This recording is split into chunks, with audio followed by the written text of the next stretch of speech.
ഹരേ കൃഷ്ണ ഹരേ കൃഷ്ണ കൃഷ്ണ കൃഷ്ണ ഹരേ ഹരേ ഹരേ രാം രാം രാം ഹരേ ഹരേ. ഹരേ കൃഷ്ണ. കഴിഞ്ഞ കുറേ ദിവസങ്ങളായിട്ട് വൃന്ദാവൻ യാത്രയിലായിരുന്നു. അത് കാരണം സത്സംഗം എടുക്കാൻ കഴിഞ്ഞില്ല. മൈക്കിൻ്റെ ചാർജ് കുറച്ച് കുറവാണ്, ക്ഷമിക്കണം. എല്ലാവരും കേൾക്കാൻ പറ്റുന്നുണ്ടെന്ന് വിചാരിക്കുന്നു. അന്നേരം നമുക്ക് ഇന്നത്തെ സത്സംഗം ആരംഭിക്കാം. ഹരേ കൃഷ്ണ. കനയ്യലാൽ കി ജയ. നമ്മളൊരു കീർത്തൻ പാടാം. അതിനുശേഷം ചിലപ്പോൾ മൈക്കിൻ്റെ ചാർജ് കുറവായിരിക്കും കേട്ടോ. അങ്ങനെയാണെങ്കിൽ ഞാൻ മൈക്ക് ഊരിയിട്ട് ഡയറക്റ്റ്ലി സംസാരിക്കാം. ഭക്തരെല്ലാവരും ലൈവിൽ വരുന്നവരെ നമുക്കൊരു കീർത്തൻ ചെയ്യാം.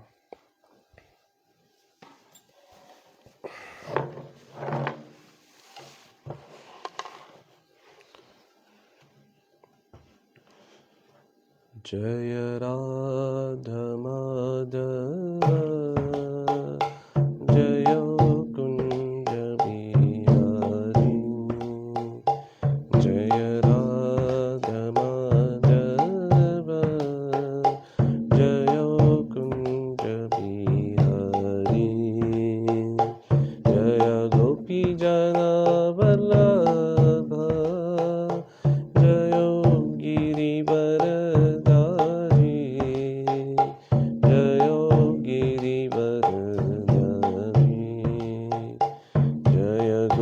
ജന വല്ലഭ ജയോ ഗിരിവരധാരി. ജയോ ഗിരിവരധാരി. യശോദാനന്ദന ജയോ ബ്രജനരഞ്ജന. ജയോ യശോദാനന്ദന ജനരഞ്ജന. ജയോ യമുനാതിരവനചാരി. ജയ കുഞ്ച ബിഹാരി. ജയോ യമുനാതിരവനചാരി. ജയ കുഞ്ച ബിഹാരി. ജയ രാധ മാധവ ജയോ കുഞ്ച ബിഹാരി. ജയ രാധ മാധവ ജയോ കുഞ്ച ബിഹാരി. ജയ ഗോപി ജന വല്ലഭ ജയോ ഗിരിവരധാരി. ജയോ ഗിരിവരധാരി. ജയ ഗോപി ജന വല്ലഭ ജയോ ഗിരിവരധാരി. ജയോ ഗിരിവരധാരി. യശോദാനന്ദന ജയോ ബ്രജനരഞ്ജന. യശോദാനന്ദന ജയോ ബ്രജനരഞ്ജന.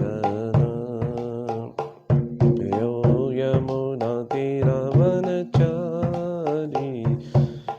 കുഞ്ച ബിഹാരി. ജയോ യമുനാതിരവനചാരി. ജയോ കുഞ്ച ബിഹാരി.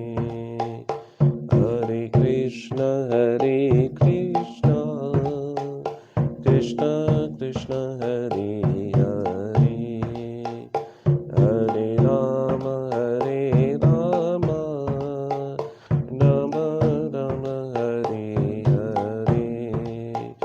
ഹരേ കൃഷ്ണ കൃഷ്ണ കൃഷ്ണ ഹരേ ഹരേ. ഹരേ രാമ രാമ രാമ ഹരേ ഹരേ. ഹരേ കൃഷ്ണ കൃഷ്ണ കൃഷ്ണ ഹരേ ഹരേ. ഹരേ രാമ രാമ രാമ രാമ ഹരേ ഹരേ. ഹരേ കൃഷ്ണ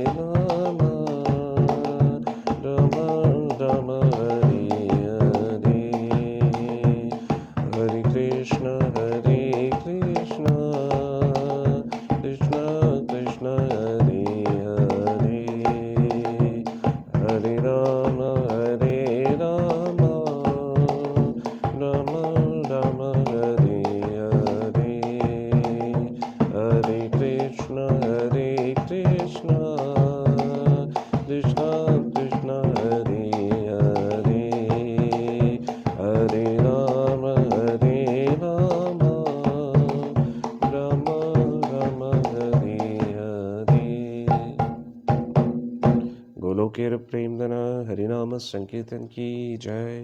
रामाचार्य श्रील हरिदास ठाकुर की जय। श्रील प्रभुपाद जी की जय। निताई गौर प्रेमानंदे। हरि ओम। ഹരേ കൃഷ്ണ. എല്ലാ ഭക്തജനങ്ങൾക്കും കേൾക്കാൻ പറ്റുന്നുണ്ടെന്ന് വിചാരിക്കുന്നു. കനയ്യാലാൽ രാധാ മദൻ ഗോപാൽജിയെ വൃന്ദാവനത്തിൽ കൊണ്ടുപോകാൻ പറ്റിയില്ല. അന്നേരം ഇദ്ദേഹത്തെ കൊണ്ടുപോയി. ഇദ്ദേഹത്തിൻ്റെ ഉള്ളിൽ മദൻ ഗോപാൽജിക്ക് അറിയതുപോലെ തോന്നി എല്ലാവർക്കും. ഹരേ കൃഷ്ണ. നമുക്ക് സത്സംഗം ആരംഭിക്കാം.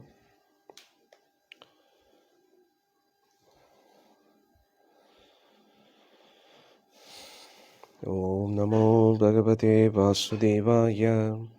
ഓം നമോ ഭഗവതേ വാസുദേവായ. ഓം നമോ ഭഗവതേ വാസുദേവായ. നാരായണം നമസ്കൃത്യം നരം ചൈവ നരോത്തമം ദേവീം സരസ്വതീം വ്യാസം തതോ ജയമുദീരയേ. നഷ്ടപ്രായേഷു അഭദ്രേഷു നിത്യം ഭാഗവത സേവയാ ഭഗവതി ഉത്തമശ്ലോകേ ഭക്തിർഭവതി നൈഷ്ഠികീ. കൃഷ്ണായ വാസുദേവായ ദേവകീനന്ദനായ ച നന്ദഗോപകുമാരായ ഗോവിന്ദായ നമോ നമഃ. ഓം അജ്ഞാനതിമിരന്ധസ്യ ജ്ഞാനാഞ്ജനാശലാകായ ചക്ഷുരുന്മിലിതം യേന തസ്മൈ ശ്രീഗുരുവേ നമഃ. ശ്രീചൈതന്യമനോഭീഷ്ടം സ്ഥാപിതം യേന ഭൂതലേ സ്വയം രൂപകഥാമഹ്യം ദദാതി സ്വപദാന്തികം. വന്ദേഹം ശ്രീഗുരോം ശ്രീയുതാപദകമനം ശ്രീഗുരോം ശ്രീരൂപം സാഗ്രജാതം സഗണരഘുനാഥാന്വിതം തം സജീവം സാദ്വൈതം സാവധൂതം പരിജനാസഹിതം കൃഷ്ണചൈതന്യദേവം ശ്രീരാധാകൃഷ്ണപാദാൻ സഗണലളിതാ ശ്രീവിശാഖാന്വിതം. നമോ വിഷ്ണുപാദായ കൃഷ്ണപൃഷ്ഠായ ഭൂതലേ ശ്രീമതേ ജയപതാകസ്വാമിനിധി നാമിനെ. നമാചാര്യപാദായ നിതായ കൃപപ്രദായിനി ഗൗരകഥാദാമോദായ നഗരഗ്രാമധാരിണി. നമോ വിഷ്ണുപാദായ കൃഷ്ണപൃഷ്ഠായ ഭൂതലേ ശ്രീമതേ ഭക്തിവേദാന്തസ്വാമിനിധി നാമിനെ. നമസ്തേ സാരസ്വതേ ദേവേ ഗൗരവാണി പ്രചാരിണി. ഇത് ഇങ്ങനെ പോകുന്നുണ്ട്, അവനെ കുറച്ച് സൈഡിലോട്ടെ, കുഴപ്പമില്ല, ഇങ്ങനെ പിടിച്ചോളൂ. ഓം വിഷ്ണുപാദായ കൃഷ്ണപൃഷ്ഠായ ഭൂതലേ ശ്രീമതേ ഭക്തിവേദാന്തസ്വാമിനിധി നാമിനെ. നമസ്തേ സരസ്വതേ ദേവേ ഗൗരവാണി പ്രചാരിണേ നിർവിശേഷ ശൂന്യവാദി പാശ്ചാത്യദേശധാരിണേ. ജയ ശ്രീകൃഷ്ണ ചൈതന്യ പ്രഭു നിത്യാനന്ദ ശ്രീ അദ്വൈത ഗദാധര ശ്രീവാസദി ഗൗരഭക്തവൃന്ദ. ഹരേ കൃഷ്ണ കൃഷ്ണ കൃഷ്ണ ഹരേ ഹരേ, ഹരേ രാമ രാമ രാമ ഹരേ ഹരേ. ഹരേ കൃഷ്ണ. മൂകം കരോതി വാചാലം പങ്കും ലങ്കായതി ഗിരിം യത്കൃപാതമഹം വന്ദേ ശ്രീഗുരും ദീനതാരിണം പരമാനന്ദമാധവം ശ്രീചൈതന്യമീശ്വരം. ഹരി ഓം തത്സത്. ഹരേ കൃഷ്ണ. നമുക്ക് സത്സംഗം ആരംഭിക്കാം. ശ്രീമദ് ഭാഗവത്തിലെ 3-ാമത്തെ സ്കന്ധം ആദ്യത്തെ അധ്യായമാണ് നമ്മൾ ആരംഭിക്കുന്നത്. തുടങ്ങാം.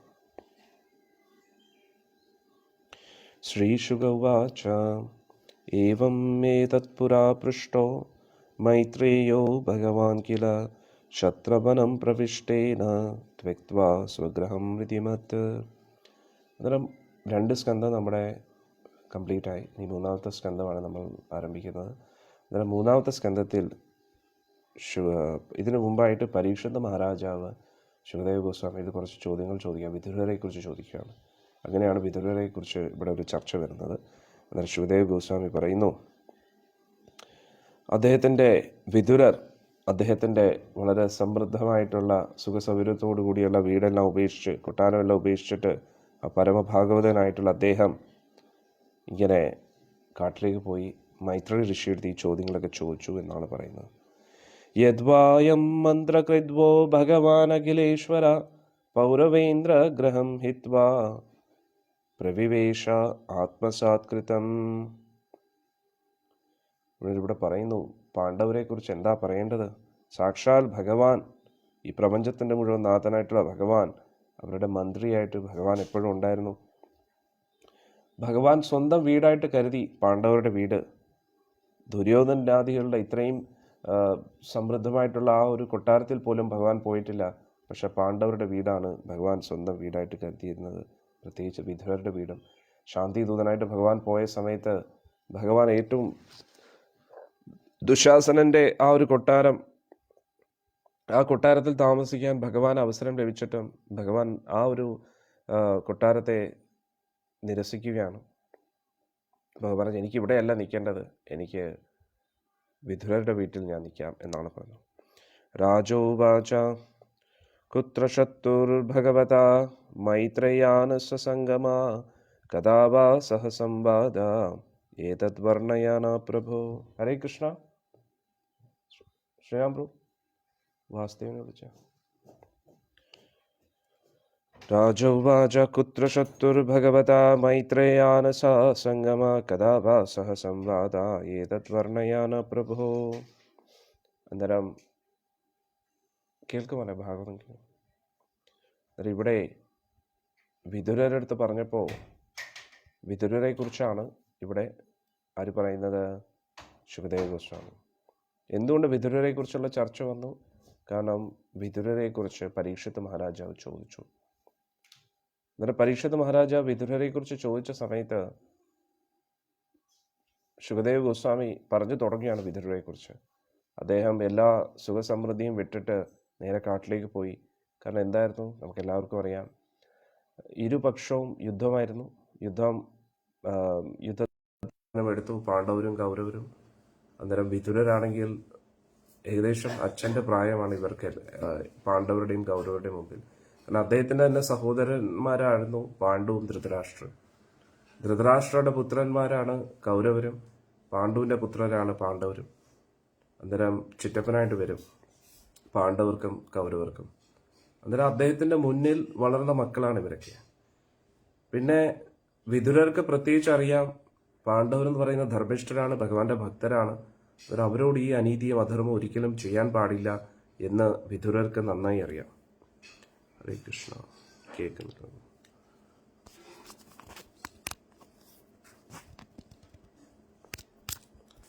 ഇതൊന്ന് ചാർജ് ചെയ്യാൻ വെച്ചാൽ കേട്ടോ. ചാർജ്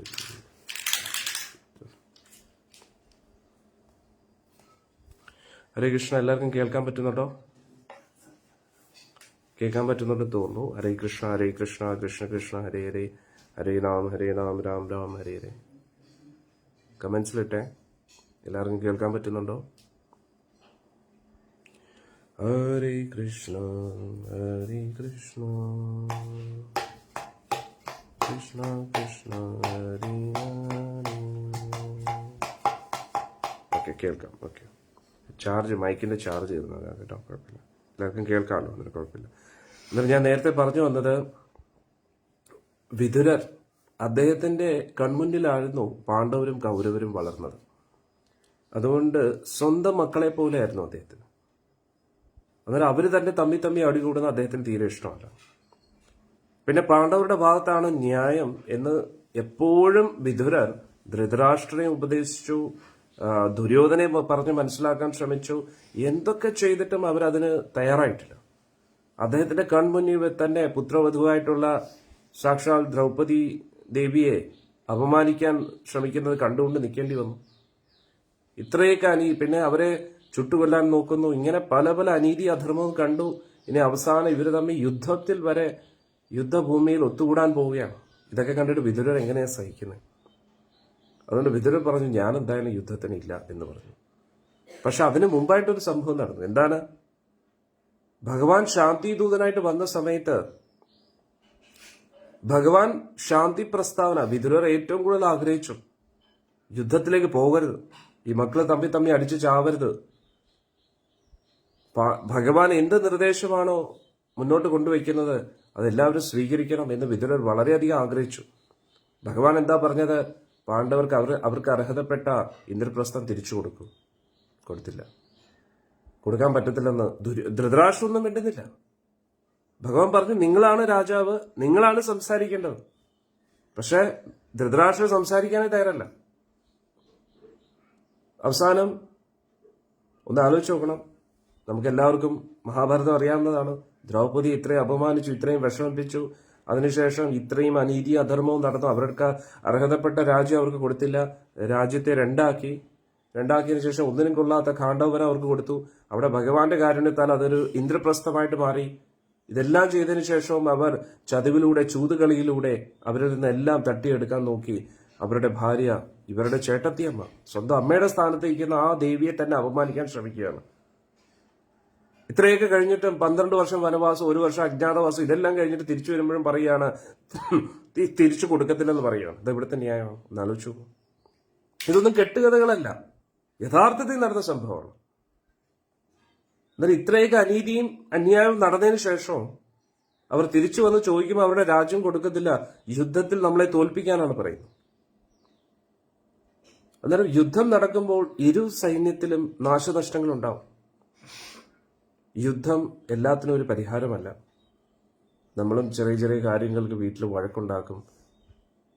ചില സമയത്തൊക്കെ വിട്ടുകൊടുക്കുന്നതാണ് നല്ലത്. കാരണം വസ്തുവകകളെക്കാട്ടിയും ഏറ്റവും ഇമ്പോർട്ടന്റ് ബന്ധങ്ങളാണ്. ബന്ധങ്ങൾക്കാണ് ഏറ്റവും കൂടുതൽ പ്രാധാന്യത കൊടുക്കേണ്ടത്. പക്ഷെ നമ്മൾ വിട്ടുകൊടുക്കുന്നതിനനുസരിച്ച് അവരതിനെ മുതലെടുത്ത് കൂടുതൽ കൂടുതൽ മറ്റുള്ളവർക്ക് ദ്രോഹം ചെയ്യുവാണെങ്കിൽ മാത്രം നമുക്ക് അതിനുവേണ്ടി പരിഹാരം കാണാം. പക്ഷെ നമുക്ക് കുറച്ച് നഷ്ടങ്ങൾ ഉണ്ടായാലും കുഴപ്പമില്ല. കാശ്, സ്വത്തുവകകൾ കുറച്ച് പോയാലും കുഴപ്പമില്ല. അത് അവർക്ക് ഇഷ്ടം അതാണെങ്കിൽ പിന്നെ അതല്ലേ നല്ലത്. അതാണ് ഏറ്റവും നല്ലത്. വിട്ടുകൊടുത്തേരും. ഞാൻ വേറൊന്നും പറയുകയല്ല. പക്ഷേ നമ്മുടെ ഈ ട്രസ്റ്റിന്റെ ഭാഗമായിട്ട് തന്നെ കുറച്ച് വ്യക്തികൾ സാമ്പത്തികമായിട്ട് കുറച്ച് തെറ്റായിട്ടുള്ള ഇടപാടുകളൊക്കെ ചെയ്ത് നാശനഷ്ടങ്ങൾ ഉണ്ടാക്കി കാശ് എടുത്തോണ്ട് പോയി എന്ന് തന്നെ പറയാം. പക്ഷെ അതിന് വേണമെങ്കിൽ നമുക്ക് പല രീതിയിലും കേസുകളും അതൊക്കെ കൊടുക്കാമായിരുന്നു. പക്ഷെ നമുക്ക് അതിനല്ല ഇമ്പോർട്ടൻസ് കൊടുക്കേണ്ടത്. അവർക്ക് ഇമ്പോർട്ടന്റ് കാശാണ്, കാശ് കൊണ്ടുപോകുന്നത്. നമുക്ക് ഇമ്പോർട്ടന്റ് എന്താണ്? ഭഗവാനാണ്. ഭഗവാന്റെ ക്യാമറ എപ്പോഴും, ഭഗവാന്റെ കണ്ണുകൾ എപ്പോഴും തുറന്നിരിക്കുകയാണ്. നമ്മൾ ആരെ പറ്റിച്ചാലും ഇദ്ദേഹത്തെ പറ്റിക്കാൻ പറ്റുമോ? ഇല്ല. ഇദ്ദേഹം എല്ലാം ധർമ്മവും അധർമ്മവും എല്ലാം അളന്നു തൂക്കി നോക്കുന്ന വ്യക്തിയാണ്. അതുകൊണ്ട് നമുക്ക് അദ്ദേഹത്തെ മാത്രം ബോധ്യപ്പെടുത്തിയാൽ മതി.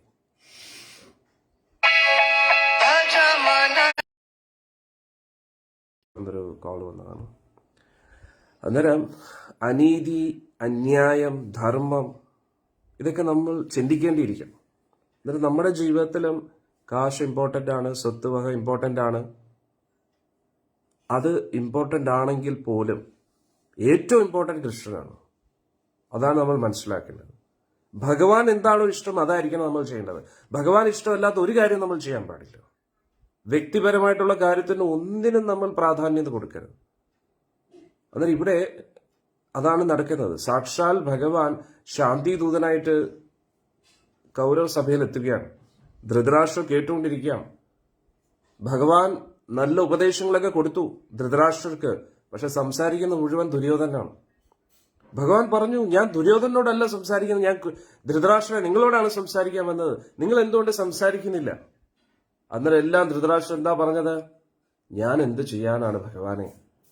വാസുദേവ് കൃഷ്ണ, ഞാൻ എന്ത് ചെയ്യാനാണ്? എന്റെ മകൻ പറഞ്ഞാൽ കേൾക്കത്തില്ല. ഇതും അടുത്ത ടൈപ്പ് അധർമ്മമാണ്. ഒന്ന് അധർമ്മം സ്വയം ചെയ്യുക, രണ്ടാമത് അധർമ്മത്തിന് കൂട്ടു നിൽക്കുക. ഇപ്പോ ധൃതരാഷ്ട്രം എന്താ പറയുന്നത്? ഞാൻ യുദ്ധം ആഗ്രഹിക്കുന്നില്ല ഭഗവാനെ. രണ്ട് സൈഡിലും നാശനഷ്ടങ്ങൾ ഉണ്ടാവും, വിഷമങ്ങൾ ഉണ്ടാവും. അതുകൊണ്ട് യുദ്ധം വേണ്ട.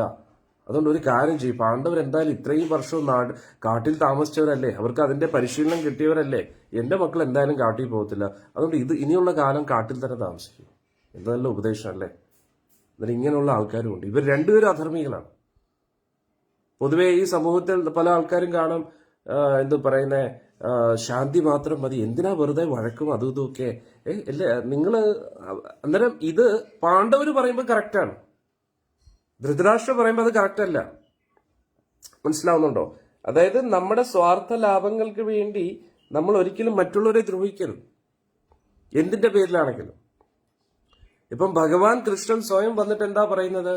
പാണ്ഡവർക്ക് അർഹതപ്പെട്ട രാജ്യമാണ് ചോദിക്കുന്നത്, അല്ലാതെ വേറൊന്നുമല്ല ചോദിക്കുന്നത്. അതിൽ അത് ചോദിക്കാനുള്ള അവകാശവും അധികാരം പാണ്ഡവർക്കില്ലേ? പക്ഷെ അത് എന്തു പറ്റി? കൊടുക്കാൻ തയ്യാറല്ല. അന്നേരം ഇങ്ങോട്ട് അനീതി അധർമ്മം ചെയ്യുമ്പോൾ അതെങ്ങനെയാ നമ്മൾ സഹിച്ചുകൊണ്ടിരിക്കുക? ഒട്ടും അത് ശരിയല്ല. അന്നേരം സ്വാർത്ഥ ലാഭങ്ങൾക്ക് വേണ്ടി ഒരിക്കലും നമ്മൾ ആരെയും ദ്രോഹിക്കാൻ പാടില്ല. എന്നാൽ ഇവിടെ ഭഗവാൻ സ്വയം വന്നിട്ട് ധൃതരാഷ്ട്രരോട് പറയുകയാണ്, അവർക്ക് അർഹതപ്പെട്ട രാജ്യം അവർക്ക് കൊടുക്കൂ. അത് കൊടുത്തില്ല അല്ലേ? അവസാനം പിന്നെ പറഞ്ഞു 5 ഗ്രാമമെങ്കിലും അവർക്ക് കൊടുക്കാൻ. അതിനും തയ്യാറല്ല ദുര്യോധൻ. ഒന്നാലോചിച്ചു. 1 ഗ്രാമം കൊടുക്കാൻ പറഞ്ഞു, അതിനും തയ്യാറല്ല. 5 വീട് കൊടുക്കാൻ പറഞ്ഞു, അതിനും തയ്യാറല്ല. അവസാനം 1 വീട് പറഞ്ഞു, അതിനും തയ്യാറല്ല. എന്നിട്ട് പറഞ്ഞു, ദുര്യോധൻ പറയാ, ഒരു സൂചി കുത്താനുള്ള ഒരു സ്ഥലം പോലും കൊടുക്കത്തില്ലെന്നത്. എന്നിട്ട് ഇത് എവിടുത്തെ ന്യായമാണ്? അതായത് എല്ലാ മര്യാദയുടെ എല്ലാ പരിമിതികളും ക്രോസ് ചെയ്തെന്നുള്ളതാണ്. പിന്നെ എന്താ ചെയ്യുക? യുദ്ധം ചെയ്യേണ്ടി തന്നെ വന്നു. അന്നേരം ഭഗവാൻ പറഞ്ഞു, ഇനി നമുക്ക് യുദ്ധത്തിൽ കാണാം എന്നാണ് ഭഗവാൻ പറഞ്ഞത്. അതായത് ഭഗവാന്റെ ഭാഗത്തുനിന്നും പാണ്ഡവരുടെ ഭാഗത്തുനിന്നും എത്രത്തോളം വിട്ടുവീഴ്ചകൾ ചെയ്യാൻ പറ്റുമോ അത്രത്തോളം വിട്ടുവീഴ്ചകൾ ചെയ്തു. എന്നിട്ടും വിട്ടുകൊടുക്കുന്നില്ലെന്ന് പറഞ്ഞാൽ പിന്നെ എവിടുത്തെ ന്യായമാണ്? അത് പിന്നെ ഏറ്റവും വലിയ അനീതിയല്ലേ? അതുകൊണ്ട് ഭഗവാൻ പറഞ്ഞു, ഇനി യുദ്ധത്തിൽ നമുക്ക് കാണാമെന്ന് പറഞ്ഞു. എന്നാൽ ഇതേപോലെ നമ്മുടെ ജീവിതത്തിലും നമ്മൾ മാക്സിമം നമ്മുടെ സ്വാർത്ഥതയ്ക്ക് വേണ്ടി ഒന്നും ചെയ്യാതെ നമ്മൾ നിസ്വാർത്ഥമായിട്ട് ഒരു പ്രശ്നത്തെ പരിഹരിക്കാൻ വേണ്ടി നമ്മൾ മാക്സിമം ശ്രമിക്കണം. പക്ഷെ എന്നിട്ടും അനീതി അധർമ്മം നടക്കുകയാണെങ്കിൽ പിന്നെ നമ്മൾ പ്രതികരിക്കണം. പക്ഷെ പ്രതികരിക്കുന്നത് എങ്ങനെയാണ്? കൈകൊണ്ടല്ല, ആയുധം കൊണ്ടല്ല, വാക്കുകൾ കൊണ്ട് നിയമമായിട്ടുള്ള നടപടികളൊക്കെ നമുക്ക് സ്വീകരിക്കാം. അതേ നമുക്ക് പറ്റും. അതിലൂടെ ഭഗവാന്റെ നിശ്ചയം എന്താണോ അത് നടക്കട്ടെ. ഭഗവാന്റെ നിശ്ചയം അത് നഷ്ടപ്പെടുക എന്നാണെങ്കിൽ ഓക്കെ. ഭഗവാന്റെ നിശ്ചയം അത് നമുക്ക് തന്നെ ലഭിക്കണമെന്നാണെങ്കിൽ അതും ഓക്കെ. എല്ലാം ഭഗവാൻ നിശ്ചയിക്കട്ടെ. പക്ഷെ ഒരിക്കലും നമ്മൾ ഒരു വയലൻസിലേക്ക് നമ്മൾ ഒരിക്കലും പോകരുത്. ചില വ്യക്തികൾ പല പല നെഗറ്റീവ് വഴികൾ കണ്ടെത്തും അതിനെ മറികടക്കാൻ വേണ്ടി. പക്ഷെ ഈശ്വര നിശ്ചയം എന്ന് പറയുന്നതാണ് വിധി എന്ന് പറയുന്ന ഒരു സംഭവം. നമ്മുടെ കഴിവിന്റെ പരമാവധി നമുക്ക് ചെയ്യാനേ പറ്റൂ. അതിനപ്പുറം ഈശ്വരൻ്റെതായിട്ടൊരു നിശ്ചയമുണ്ട്. നമ്മുടെ എല്ലാവരുടെയും പ്രശ്നം എന്താണ്? നമ്മൾ വിചാരിക്കുന്നു ഈ ലോകം എന്റെ ആസ്വാദനത്തിന് വേണ്ടിയുള്ളതാണ്, എന്റെ നിയന്ത്രണത്തിൽ ഈ ലോകം മുഴുവൻ കഴിയണം, ഈ പ്രപഞ്ചത്തിലുള്ള എല്ലാവരും എന്റെ അധീനതയിൽ ഇരിക്കണം. ഈ ഒരു പ്രവണതയാണ് നമ്മൾ മാറ്റേണ്ടത്. നമ്മൾ ആരായാലും ശരി, ഭാര്യയാണെങ്കിലും ഭർത്താവാണെങ്കിലും മക്കളാണെങ്കിലും അച്ഛൻ അമ്മ ആരാണെങ്കിലും ശരി, നമ്മൾ ഏതൊരു സ്ഥലത്ത് ഏതൊരു സ്ഥാനം നിർവഹിക്കുന്നുണ്ടെങ്കിലും നമ്മൾ മനസ്സിലാക്കണം, പരമോന്നതനായിട്ടുള്ള അധികാരി ഭഗവാനാണ്. അന്നേരം നമ്മുടെ അധീനതയിൽ നമ്മുടെ അധികാരത്തിൽ എല്ലാം അതേപോലെ നടക്കണമെന്നില്ല. നമ്മൾ വിചാരിക്കുന്ന പോലെ കാര്യങ്ങൾ നടക്കാതിരിക്കുമ്പോൾ നമ്മൾ മനസ്സിലാക്കുക ഇത് ഭഗവാന്റെ നിശ്ചയമാണ്. നമ്മുടെ കഴിവിന്റെ പരമാവധി ശ്രമിക്കുക. ഇപ്പൊ നമ്മൾ മക്കളെ പറഞ്ഞ് മനസ്സിലാക്കുന്ന, മക്കളെ ഇങ്ങനെ ചെയ്യണം അങ്ങനെ ചെയ്യണം, മക്കൾ കേൾക്കുന്നില്ല. എന്ത് ചെയ്യാൻ പറ്റും? നമുക്ക് എന്തെങ്കിലും ചെയ്യാൻ പറ്റുമോ? ഇല്ല. ഇപ്പം ഗുരു എന്നുള്ള രീതിയിൽ ഞാൻ വലിയ ഗുരുവാനുള്ള ഒരു യോഗ്യത എനിക്കില്ല. ഭഗവാന്റെ കാരുണ്യത്താൽ ഭഗവാന്റെ നിയോഗത്താൽ അങ്ങനെ ഒരു സ്ഥാനം അടിയന് ലഭിച്ചു. അത് എൻ്റെ ഗുരുവിന് വേണ്ടി, എൻ്റെ ശിഷ്യരെ ഞാൻ ഒരിക്കലും എൻ്റെ ശിഷ്യരായിട്ട് കാണുന്നില്ല, എൻ്റെ ഗുരുവിൻ്റെ ശിഷ്യരാണ്. എൻ്റെ ഗുരുവിന് വേണ്ടി ഞാൻ ആ ഒരു സേവനം ഏറ്റെടുക്കുന്നു. എന്നാൽ ഞാൻ പറഞ്ഞു വന്നത്, ആ ഒരു സ്ഥാനം നിർവഹിക്കുമ്പോൾ ആ സ്ഥാനത്തിന്റെ ഉത്തരവാദിത്തം എന്നുള്ള രീതിയിൽ ഞാൻ പല കാര്യങ്ങളും ശിഷ്യരോട് പറഞ്ഞു കൊടുക്കും. എന്നാൽ അത് കേൾക്കുക എന്നതുള്ള കർത്തവ്യം അവരുടേതാണ്. പക്ഷെ അവരത് കേൾക്കുന്നില്ലെങ്കിൽ എനിക്ക് എന്ത് ചെയ്യാൻ പറ്റും? എന്തെങ്കിലും ചെയ്യാൻ പറ്റുമോ? ഒന്നും ചെയ്യാൻ പറ്റത്തില്ല. 1 പ്രാവശ്യം പറയുക, 2 പ്രാവശ്യം പറയാ, 3 പ്രാവശ്യം പറയാ, 4 പ്രാവശ്യം പറയാ, 10 പ്രാവശ്യം പറയാ, 100 പ്രാവശ്യം പറയുക. ഇത് ഞാൻ എൻ്റെ ആശ്രമ ജീവിതത്തിൽ പല പ്രാവശ്യം അനുഭവിച്ച കാര്യങ്ങളാണ്. കാരണം ഈ ഒരു പ്രചരണമൊക്കെ സ്റ്റാർട്ട് ചെയ്യുന്നതിന് മുമ്പേ 21ാമത്തെ വയസ്സ് മുതൽ ആശ്രമ ജീവിതത്തിൽ വന്നപ്പോൾ പല പല ഡിപ്പാർട്ട്മെന്റ്സും ഞാൻ ഹാൻഡിൽ ചെയ്തിട്ടുണ്ട്. ഭഗവാന്റെ കാരുണ്യത്താൽ സേവനം ചെയ്യാനുള്ള അവസരങ്ങൾ ലഭിച്ചിട്ടുണ്ട്. അന്നേരം ചിലപ്പോൾ കിച്ചൺ ഡിപ്പാർട്ട്മെന്റ് ആയിരിക്കാം, ചിലപ്പോൾ മറ്റേതെങ്കിലും അക്കൗണ്ട്സ് ഡിപ്പാർട്ട്മെന്റ് ആയിരിക്കാം. അങ്ങനെ പല പല ഡിപ്പാർട്ട്മെന്റുകളും നമ്മൾ ഹാൻഡിൽ ചെയ്യുന്ന സമയത്ത് ഞാൻ പലതും പ്ലാൻ ചെയ്യും. ഭഗവാന്റെ സേവനത്തോട് ഇങ്ങനെ ചെയ്യാം അങ്ങനെ ചെയ്യാം. പക്ഷെ നമ്മുടെ ടീമിലുള്ള എല്ലാവരും അതേപോലെ ചെയ്യണമെന്നില്ല. അന്നേരമൊക്കെ ഞാൻ വളരെയധികം വിഷമിച്ചിട്ടുണ്ട്. അന്നേരം എൻ്റെ സീനിയറായിട്ടുള്ള ഭക്തരുമായിട്ട് ഞാൻ ചർച്ച ചെയ്യും, നമ്മൾ ഇത് നല്ല കാര്യമല്ലേ ചെയ്യുന്നത്, എന്താണ് ഇവർ മനസ്സിലാക്കാത്തത് എന്ന് പറയുമ്പോഴത്തേക്ക് ഉടനെ അദ്ദേഹം പറയും, നമുക്ക് പറയാനേ പറ്റൂ, നമ്മൾ അവരെ നിർബന്ധിപ്പിക്കാൻ കഴിയില്ല. അല്ലേ? അത് നമ്മൾ എപ്പോഴും ഓർക്കുക. കാരണം അൾട്ടിമേറ്റ്ലി ഈ പ്രപഞ്ചം പ്രവർത്തിക്കുന്നത് ഈശ്വര ഇച്ഛയനുസരിച്ചാണ്. അതിൻ്റെ അർത്ഥം ഇവര് നമ്മൾ പറയുന്ന പോലെ കേൾക്കാത്തത് ഈശ്വര ഇച്ഛയാണോ? അങ്ങനെ പറയുന്ന ആൾക്കാരും ഉണ്ട്. എല്ലാം വിധിയല്ലേ സ്വാമിജി, അതുകൊണ്ട് മറ്റുള്ളവർ എന്തെങ്കിലും തെറ്റ് ചെയ്താലും അതും ഭഗവാന്റെ നിശ്ചയമാണ്. അതല്ല. ഭഗവാന്റെ നിശ്ചയം എന്ന് പറഞ്ഞു കഴിഞ്ഞാൽ ഫൈനൽ റിസൾട്ട് ഭഗവാന്റെ നിശ്ചയമായിരിക്കും. പക്ഷെ ഓരോ വ്യക്തികളും എങ്ങനെ പ്രവർത്തിക്കണം എന്നത് അവരവരുടെ ഇൻഡിവിജ്വലാണ്. പാണ്ഡവരുടെ പക്ഷം ചെയ്തു, കൗരവരുടെ പക്ഷത്തിൽ നിന്ന് പ്രവർത്തിച്ചു. പക്ഷെ ഫൈനൽ റിസൾട്ട് ആരുടെ കയ്യിലാണ്? ഭഗവാന്റെ കയ്യിലാണ്. അതാണ് ദൈവനിശ്ചയം, ദൈവവിധി എന്ന് പറയുന്നത്. അതായത് ആരെന്തൊക്കെ ചെയ്താലും ഒടുവിൽ ഭഗവാന്റെ രീതിയിൽ അതിനെ ഒപ്പിച്ചെടുക്കും. കാരണം ഭഗവാനാണ് ഈ ലോകത്തിന്റെ പരിപാലനം ചെയ്യുന്നത്. പരമോന്നതനായിട്ടുള്ള ആ ന്യായാധിപൻ എന്ന് പറയുന്നത് ഗുരുവായൂരപ്പനാണ്. അതുകൊണ്ട് അദ്ദേഹത്തിന്റെ നിശ്ചയമാണ് ഫൈനൽ ഡിസിഷൻ. എന്നാൽ അതിലൊരു ഉറപ്പും വിശ്വാസവും നമുക്ക് വേണം. അതുകൊണ്ട് നമ്മുടെ ജീവിതത്തിലും, നമ്മുടെ കുടുംബ ജീവിതത്തിലാണെങ്കിലും ഓഫീസ് ജീവിതത്തിലാണെങ്കിലും ഇതേപോലെ പല പല സന്ദർഭങ്ങൾ നമ്മളുടെ ജീവിതത്തിൽ കടന്നു പോകും. നമ്മൾ പലതും നല്ലതിന് വേണ്ടി ചെയ്താലും മുന്നിലുള്ള വ്യക്തികൾക്ക് മനസ്സിലാക്കാൻ പറ്റത്തില്ല. നമ്മൾ എത്രയൊക്കെ നല്ലത് അവർക്ക് വേണ്ടി ചെയ്താലും അവർ തിരിഞ്ഞു തന്നെ നമുക്കിട്ട് തന്നെ പാരപണിയുന്നുള്ളതാണ്. അത് നമുക്ക് നിയന്ത്രിക്കാൻ പറ്റാത്തൊരു കാര്യമാണ്. ഇപ്പോൾ സീതാദേവി എന്തെങ്കിലും തെറ്റ് ചെയ്തിട്ടാണോ ആ അയോധ്യയിലുള്ള അലക്കുകാരൻ തന്നെ? രാവണനോ രാക്ഷസന്മാരോ പറഞ്ഞതിന് പിന്നെയും കുഴപ്പമില്ല. അയോധ്യയിലുള്ള ഒരു അലക്കുകാരൻ തന്നെയാണ് സീതാദേവിക്കെതിരെ തെറ്റ് പറഞ്ഞത്. ഒന്ന് ആലോചിച്ചു. സാക്ഷാൽ വൈകുണ്ഠമായ അയോധ്യയിലെ ഒരു അലക്കുകാരനാണ് സീതാദേവിക്കെതിരെ കുറ്റം പറഞ്ഞത്. രാവണൻ പോലും സീതാദേവിക്ക് കുറ്റം പറയത്തില്ല. ഒന്ന് ആലോചിച്ചു. അന്നേരം നമ്മുടെ ജീവിതത്തിലും നമ്മൾ മനസ്സിലാക്കുക, എല്ലാം നമ്മുടെ നിയന്ത്രണത്തിലല്ല. ഇപ്പൊ ഉദാഹരണത്തിന് നമ്മൾ ഈ സത്സംഗത്തിലൊക്കെ വരുമ്പോൾ നല്ല കാര്യങ്ങളല്ലേ നമ്മൾ ചെയ്യുന്നത്. ഈ സത്സംഗത്തിലുള്ള ഓരോ അമ്മമാരും എന്താ ചെയ്യുന്നത്? ഭഗവാന്റെ നാമം ജപിക്കുകയാണ്, മത്സ്യമാംസാദികൾ ഉപേക്ഷിച്ച് നല്ല കാര്യങ്ങൾ ചെയ്യുകയാണ്. എന്തിനാ മത്സ്യമാംസാദികൾ ഉപേക്ഷിക്കുന്നത്? അതുകൊണ്ട് നമുക്ക് പ്രത്യേകിച്ച് ഒരു ഉപയോഗമില്ല. ഫസ്റ്റ് ഓഫ് ഓൾ, നമ്മൾ ഇത്രയും കാലവും മത്സ്യവും മാംസവും ഒക്കെ കഴിച്ചിട്ടും നമ്മുടെ ആരോഗ്യം നന്നായിട്ടുണ്ടോ? ഇല്ല, നന്നായിട്ടില്ല. ഇനി കുറച്ചു കാലം മത്സ്യമാംസാദികൾ ഉപേക്ഷിച്ചിട്ട് നോക്കൂ. എല്ലാത്തിനും ഉപരി ഭഗവാന് ഇത് ഇഷ്ടമല്ല എന്ന് നമ്മൾ മനസ്സിലാക്കുക. കാരണം നമ്മൾ ഏതൊരു ക്ഷേത്രത്തിൽ പോയാലും മത്സ്യമാംസാദികൾ കഴിച്ചിട്ട് നമ്മൾ ക്ഷേത്രത്തിൽ പോകും? ഒരിക്കലും ഇല്ല, ഒരിക്കലും നമ്മൾ പോവാറില്ല. ഇനി എന്തെങ്കിലുമൊക്കെ നല്ല ദിവസങ്ങൾ വന്നാലും നമ്മൾ മത്സ്യമാംസാദികൾ കഴിക്കാറില്ല. മണ്ഡലകാല സമയത്ത് നമ്മൾ കഴിക്കാറില്ല, കർക്കിടക മാസത്തിൽ നമ്മൾ കഴിക്കാറില്ല. അതിന്റെ അർത്ഥം എന്താണ്? ഇത് ശരിയല്ല. ദൈവാധീനം കുറയും, അത്രയേ ഉള്ളൂ. എന്നാൽ ദൈവാധീനം കുറയുമ്പോൾ എന്താണ്? അമംഗള കാര്യങ്ങളായിരിക്കും നടക്കുന്നത്, മംഗളമായിട്ടൊന്നും നടക്കത്തില്ല. അതുകൊണ്ടാണ് നമ്മൾ ഉപേക്ഷിക്കുന്നത്. അതുകൊണ്ട് നമ്മുടെ വീട്ടിന്റെ നന്മയ്ക്ക് വേണ്ടിയും നമ്മുടെ നന്മയ്ക്കും വേണ്ടിയാണ് നമ്മൾ മത്സ്യമാംസാദികൾ ഉപേക്ഷിക്കുന്നത്, അല്ലെ? അന്നേരം നാമം ജപിക്കുന്ന എന്തിനാണ്? ഏറ്റവും നല്ല കാര്യമല്ലേ? കാരണം പരമോന്നതനായിട്ടുള്ള ഭഗവാന്റെ നാമം നമ്മൾ ജപിക്കുന്നതിനനുസരിച്ച് വീട്ടിൽ അത്രത്തോളം ഐശ്വര്യം വരും. ഒന്ന് ആലോചിച്ചു. അതിന് എത്രത്തോളം നമ്മൾ ഭഗവാന്റെ നാമം ജപിക്കുന്നോ അത്രത്തോളം വീട്ടിൽ നന്മയും ഐശ്വര്യം വരും. നമ്മൾ ലക്ഷ്മിയുടെ പുറയിലാണ്, പക്ഷെ ലക്ഷ്മി എപ്പോഴും നാരായണന്റെ പാദത്തിലാണ്. അത് നമ്മൾ മനസ്സിലാക്കും. ഇടയ്ക്ക് നമ്മളിപ്പോ വൃന്ദാവനത്തിൽ പോയില്ലേ, അവിടെ ഗോകുലത്തിൽ ചെന്നപ്പോൾ അവിടുത്തെ ഒരു പണ്ഡിറ്റ്ജി പറയുകയായിരുന്നു, നമ്മൾ ഭഗവാനോട് കാശ് തരൂ എന്ന് പറയുന്നു, അല്ലെ? ഏതെങ്കിലും ഭർത്താവിന്റെ ഭാര്യയെ തരൂ എന്ന് പറഞ്ഞാൽ കൊടുക്കുമോ? ഒരിക്കലും കൊടുക്കത്തില്ല. അന്നേരം നമ്മൾ ഒരിക്കലും ഭഗവാനോട് കാശ് വയ്ക്കാൻ പാടില്ല.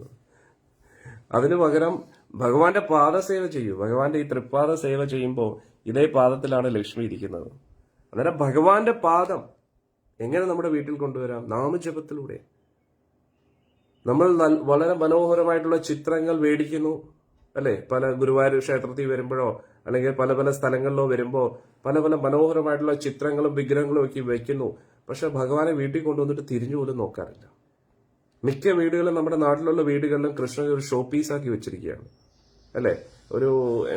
പല പല പെൺകുട്ടികളുടെ ഒരു പ്രതിമ കാണും, ഒരു ആനയുടെ പ്രതിമ കാണും, അല്ലെങ്കിൽ പിന്നെ ഒരു ലാഫിംഗ് ബുദ്ധ എന്ന് പറയുന്ന ഒരു ചൈനീസിന്റെ ഒരു തടിയന്റെ ഒരു ഇത് കാണും. എന്നിട്ട് അവർ പറയുന്നത് അത് വെച്ചാൽ ഭയങ്കര ഐശ്വര്യമാണ്. എങ്ങനെ?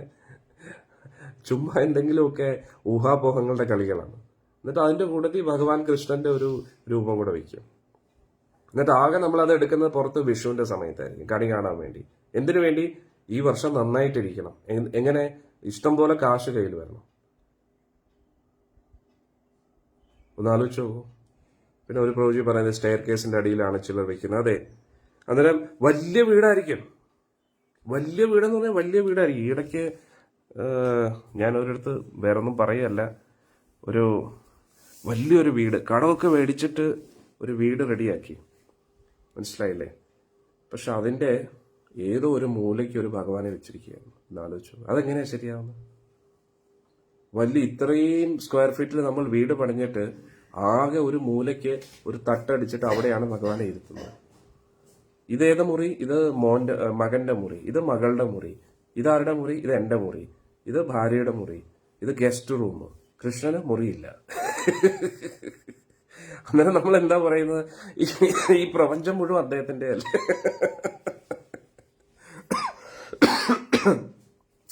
എന്നിട്ട് നമ്മൾ കഴിക്കുന്ന ഭക്ഷണം എന്തൊക്കെയാണ്? നമ്മൾ ഇഡ്ഡലി കഴിക്കും, ദോശ കഴിക്കും, പുട്ട്, അപ്പം എല്ലാം തിന്ന് കയറ്റും അകത്തോട്ട്. എന്നിട്ട് ഭഗവാന് കൊടുക്കുന്ന എന്താണ്? കുറച്ച് പായസവും കുറച്ച് എന്തെങ്കിലുമൊക്കെ വല്ലപ്പോഴും. എപ്പോഴാണ് അങ്ങനെയൊക്കെ? അന്നേരം അങ്ങനെയൊന്നും ശരിയാവത്തില്ല. നമ്മൾ നമ്മുടെ ജീവിതത്തിൽ അല്ല, ഇത് ഇങ്ങനെ ചരിയും, അതുകൊണ്ട് ഇത് പിടിക്കണം. കുഴപ്പമില്ല. അന്നേരം നമ്മൾ ഭഗവാനെ അദ്ദേഹത്തെ ഒരു പ്രതിമയായി കാണാതെ ഭഗവാനെ ഒരു വ്യക്തിയായിട്ട് കാണും. എത്രത്തോളം നമ്മൾ ഭഗവാനെ വ്യക്തിയായിട്ട് കാണുന്നോ അത്രത്തോളം ഭഗവാന്റെ സാന്നിധ്യം അതിൽ വർദ്ധിക്കുന്നതാണ്. ഉദാഹരണത്തിന് നമ്മൾ ഈ കനയ്യലാലിനെ കണ്ടില്ലേ? അന്നേരം നമ്മൾ ഭഗവാനെ എല്ലാ യാത്രയിലും നമ്മൾ എപ്പോഴും രാധാ മദൻ ഗോപാൽജിയെ കൊണ്ടുപോകുന്നത്. അന്നേരം ഇപ്പോൾ രാധാറാണിയും മദൻ ഗോപാലും ആണെങ്കിലും നമുക്ക് വലിയ സന്തോഷമേ ഉള്ളൂ കൊണ്ടുപോകാൻ. കഴിഞ്ഞ യാത്രയിൽ നമ്മൾ കൊണ്ടുപോയി. പക്ഷെ ഇപ്രാവശ്യം നമ്മൾ വിചാരിച്ചു ഇപ്പം ഭഗവാനെ ഇരുത്തിയിരിക്കുകയല്ലേ, അന്നേരം പിന്നെ വേറെയും ഉപപ്രതിഷ്ഠകളുണ്ട്, അന്നേരം എല്ലാവരും ഭഗവാന്റെ കൂട്ടത്തിൽ ഇവിടെ ഇരിക്കട്ടെ, ഇതൊരു വൃന്ദാവനമാണല്ലോ എന്ന് വിചാരിച്ചിട്ടാണ് നമ്മൾ ആശ്രമത്തിൽ വെച്ചത്. അന്നേരം ഇങ്ങനെ യാത്രയിൽ പോകുമ്പോഴാണ് ഇവിടെ നമ്മുടെ ഈ കണ്ണനെ കൊണ്ടുപോകാന്ന് വിചാരിച്ചത്. അന്നേരം വളരെ നമ്മൾ സ്നേഹത്തോടു കൂടി സന്തോഷത്തോടു കൊണ്ടുപോകുമ്പോൾ പൊതുവെ എല്ലാ വീടുകളിലും ഇദ്ദേഹത്തെ പൊതുവെ ഷോ പീസായിട്ട് വെക്കുന്നതാണ്. പക്ഷെ നമ്മൾ അങ്ങനെയല്ലല്ലോ കാണുന്നത്. കണ്ടോ, സുന്ദരമായിട്ടുള്ളൊരു വസ്ത്രമൊക്കെ അണിയിച്ച് മാലയൊക്കെ ഇട്ട്, അന്നേരം ഭഗവാന്റെ ചിരി തന്നെ ഉണ്ടില്ലേ? അതായത് നമ്മൾ എത്രത്തോളം അദ്ദേഹത്തെ സ്നേഹിക്കുന്നുവോ അത്രത്തോളം ഭഗവാൻ അതിൽ നിന്നും തിരിച്ച് മറുപടി തന്നു തുടങ്ങും. അതായത് ഇത് കാരണം എന്ത് പറ്റി? നമ്മൾ വൃന്ദാവനത്തിൽ ചെന്നപ്പോൾ വൃന്ദാവനവാസികൾ പോലും ഭഗവാനെ കണ്ടപ്പോൾ ഭയങ്കര സന്തോഷമായി. അവരെല്ലാം ഭഗവാനെ കൊണ്ടെടുക്കുകയാണ്.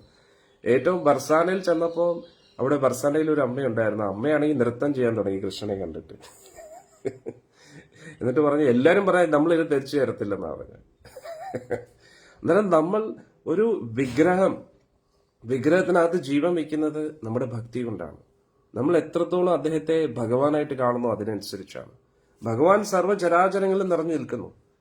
പക്ഷെ നമ്മൾ എത്രത്തോളം അദ്ദേഹത്തെ കെയർ ചെയ്യുന്നു, എത്രത്തോളം സ്നേഹിക്കുന്നു, അത് നമ്മൾ ഭഗവാന് വേണ്ടി കുറച്ച് പുഷ്പങ്ങൾ സമർപ്പിക്കുക, നല്ല മനോഹരമായിട്ടുള്ള വസ്ത്രം. നമ്മൾ ഓണം വരുമ്പോഴും അത് വരുമ്പോഴും ഒക്കെ പുതിയ പുതിയ വസ്ത്രങ്ങൾ എടുക്കും. പക്ഷെ ഭഗവാൻ നമ്മളൊന്നും കൊടുക്കാറില്ല, അല്ലേ? അന്നേരം ഭഗവാന് മത്സ്യമാംസാദികൾ ഇഷ്ടമല്ല. അതുകൊണ്ട് നമ്മൾ മത്സ്യമാംസാദികൾ ഉപേക്ഷിക്കുന്നു, അത്രയേ ഉള്ളൂ. ഭഗവാൻ ഇഷ്ടമല്ലാത്ത ഒരു കാര്യം നമ്മൾ ചെയ്യുന്നില്ല. വീട്ടിൽ ലൗകികമായിട്ടുള്ള ഓരോ പാട്ടുകളൊക്കെ നമ്മൾ വെക്കുന്നു, നമുക്ക് ഇഷ്ടമാണെന്ന് പറഞ്ഞ് ഭഗവാൻ അത് ഇഷ്ടമല്ല. ഭഗവാൻ എങ്ങനെ ഇഷ്ടപ്പെടുന്നത്?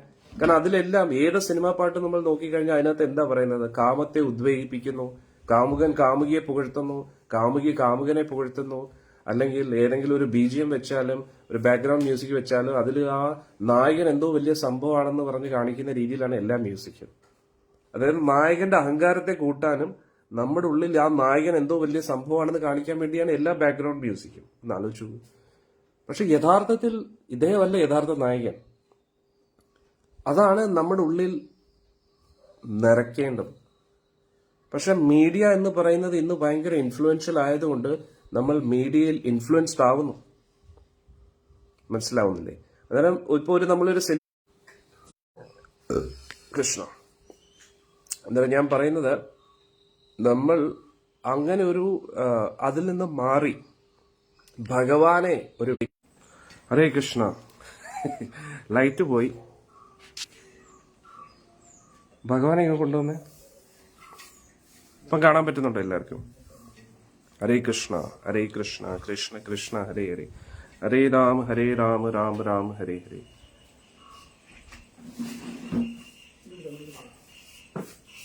എല്ലാവർക്കും കാണാൻ പറ്റുന്നുണ്ടോ? കേൾക്കുന്നുണ്ടോ? ഹരേ കൃഷ്ണ കമന്റ്സിലിട്ടെ. ഹരേ കൃഷ്ണ ഇപ്പം കേൾക്കാൻ പറ്റുന്നുണ്ടോ? ഹരേ കൃഷ്ണ കൃഷ്ണ കൃഷ്ണ ഹരേ ഹരേ, ഹരേ രാം രാം രാം ഹരേ ഹരേ. കമന്റ്സിലിട്ടെ കേൾക്കാമെന്ന്.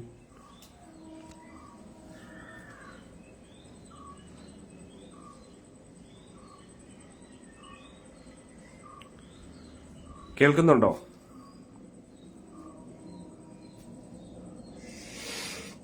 ഭഗവാനെ കൈ തന്നെയാണ്. ആൾക്ക് ഊഞ്ഞാലടമോ? ഇങ്ങോട്ട്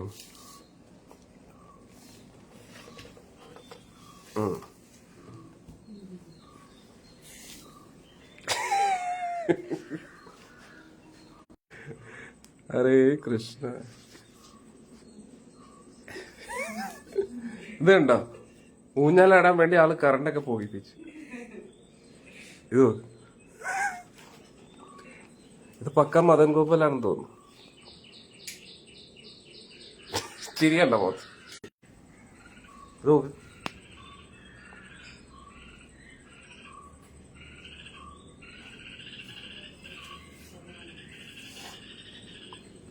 കുട്ടികൾക്ക് ഊഞ്ഞാലാടുന്നത് ഭയങ്കര ഇഷ്ടമാണ്. ആ കുട്ടിത്തം എല്ലാം ഉണ്ട് ആൾക്ക്.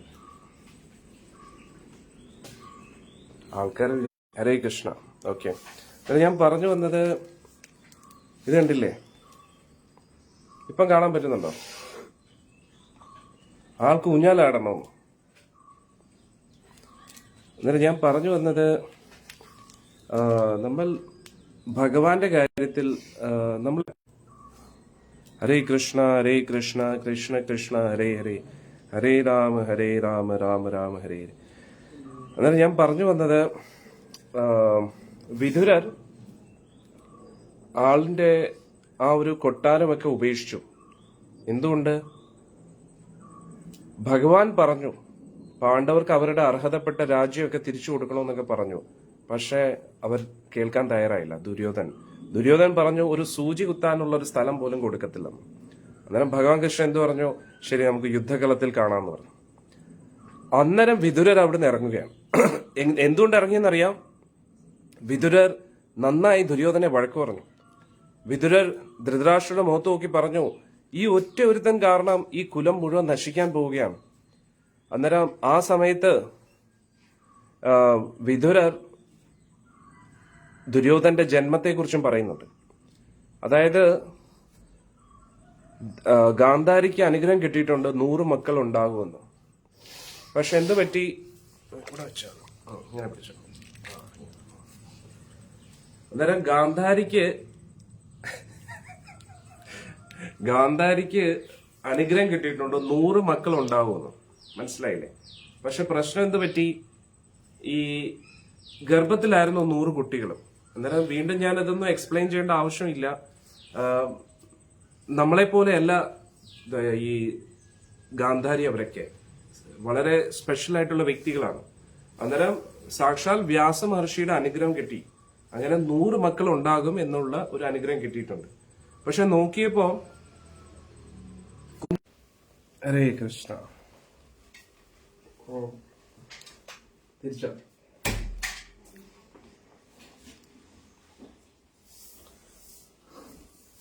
ഹരേ കൃഷ്ണ. ഇപ്പൊ കേൾക്കാമല്ലോ അല്ലെ? അന്നേരം ഗാന്ധാരിക്ക് 100 മക്കൾ ലഭിക്കുമെന്നുള്ള ഒരു അനുഗ്രഹം കിട്ടിയിട്ടുണ്ട്. അന്നേരം ഗാന്ധാരി എന്തു പറ്റി? ഗാന്ധാരി കേട്ടു കുന്തി പ്രസവിച്ചു എന്നു. കുന്തി പ്രസവിച്ചു എന്ന് കേട്ടപ്പോൾ തന്നെ ഗാന്ധാരിക്ക് വലിയ അസൂയയായി. ഉടൻ തന്നെ എന്തു പറ്റി? ദേഷ്യത്താൽ ഗാന്ധാരി വയറ്റിലൊറ്റി ഇടിക്കുകയാണ്, സ്വന്തം വയറ്റിൽ. ആ സമയത്ത് അകത്തുള്ള ആ കുട്ടികൾ ഒറ്റ മാംസകഷ്ണമായിട്ട് പുറത്തു വരികയാണ്, ജീവനില്ലാത്ത മാംസകഷ്ണങ്ങളായിട്ട്. അവസാനം പിന്നെ വ്യാസമഹർഷിയെ പ്രാർത്ഥിക്കുമ്പോൾ വ്യാസമഹർഷി പ്രത്യക്ഷപ്പെട്ടിട്ട് പറഞ്ഞു, വിഷമിക്കണ്ട, ഇവരെയെല്ലാം ചെറിയ ചെറിയ ഭരണികളിലാക്കി ഔഷധികൾ വെക്കാൻ പറഞ്ഞു. എന്നിട്ട് ഒരു കാലാവധി പറഞ്ഞു കൊടുക്കും. ഇത് മഹാഭാരതത്തിൽ പറയുന്നുണ്ട്. എന്നിട്ട് ആ ഓരോരോ സമയമാകുമ്പോൾ ഓരോരോ ഭരണി തുറക്കുക എന്ന് പറയുന്നുണ്ട്. അങ്ങനെ ഓരോരോ ഭരണി തുറക്കാൻ തുടങ്ങി. അന്നേരം ആദ്യത്തെ, ഹരേ കൃഷ്ണ, താങ്ക് യു.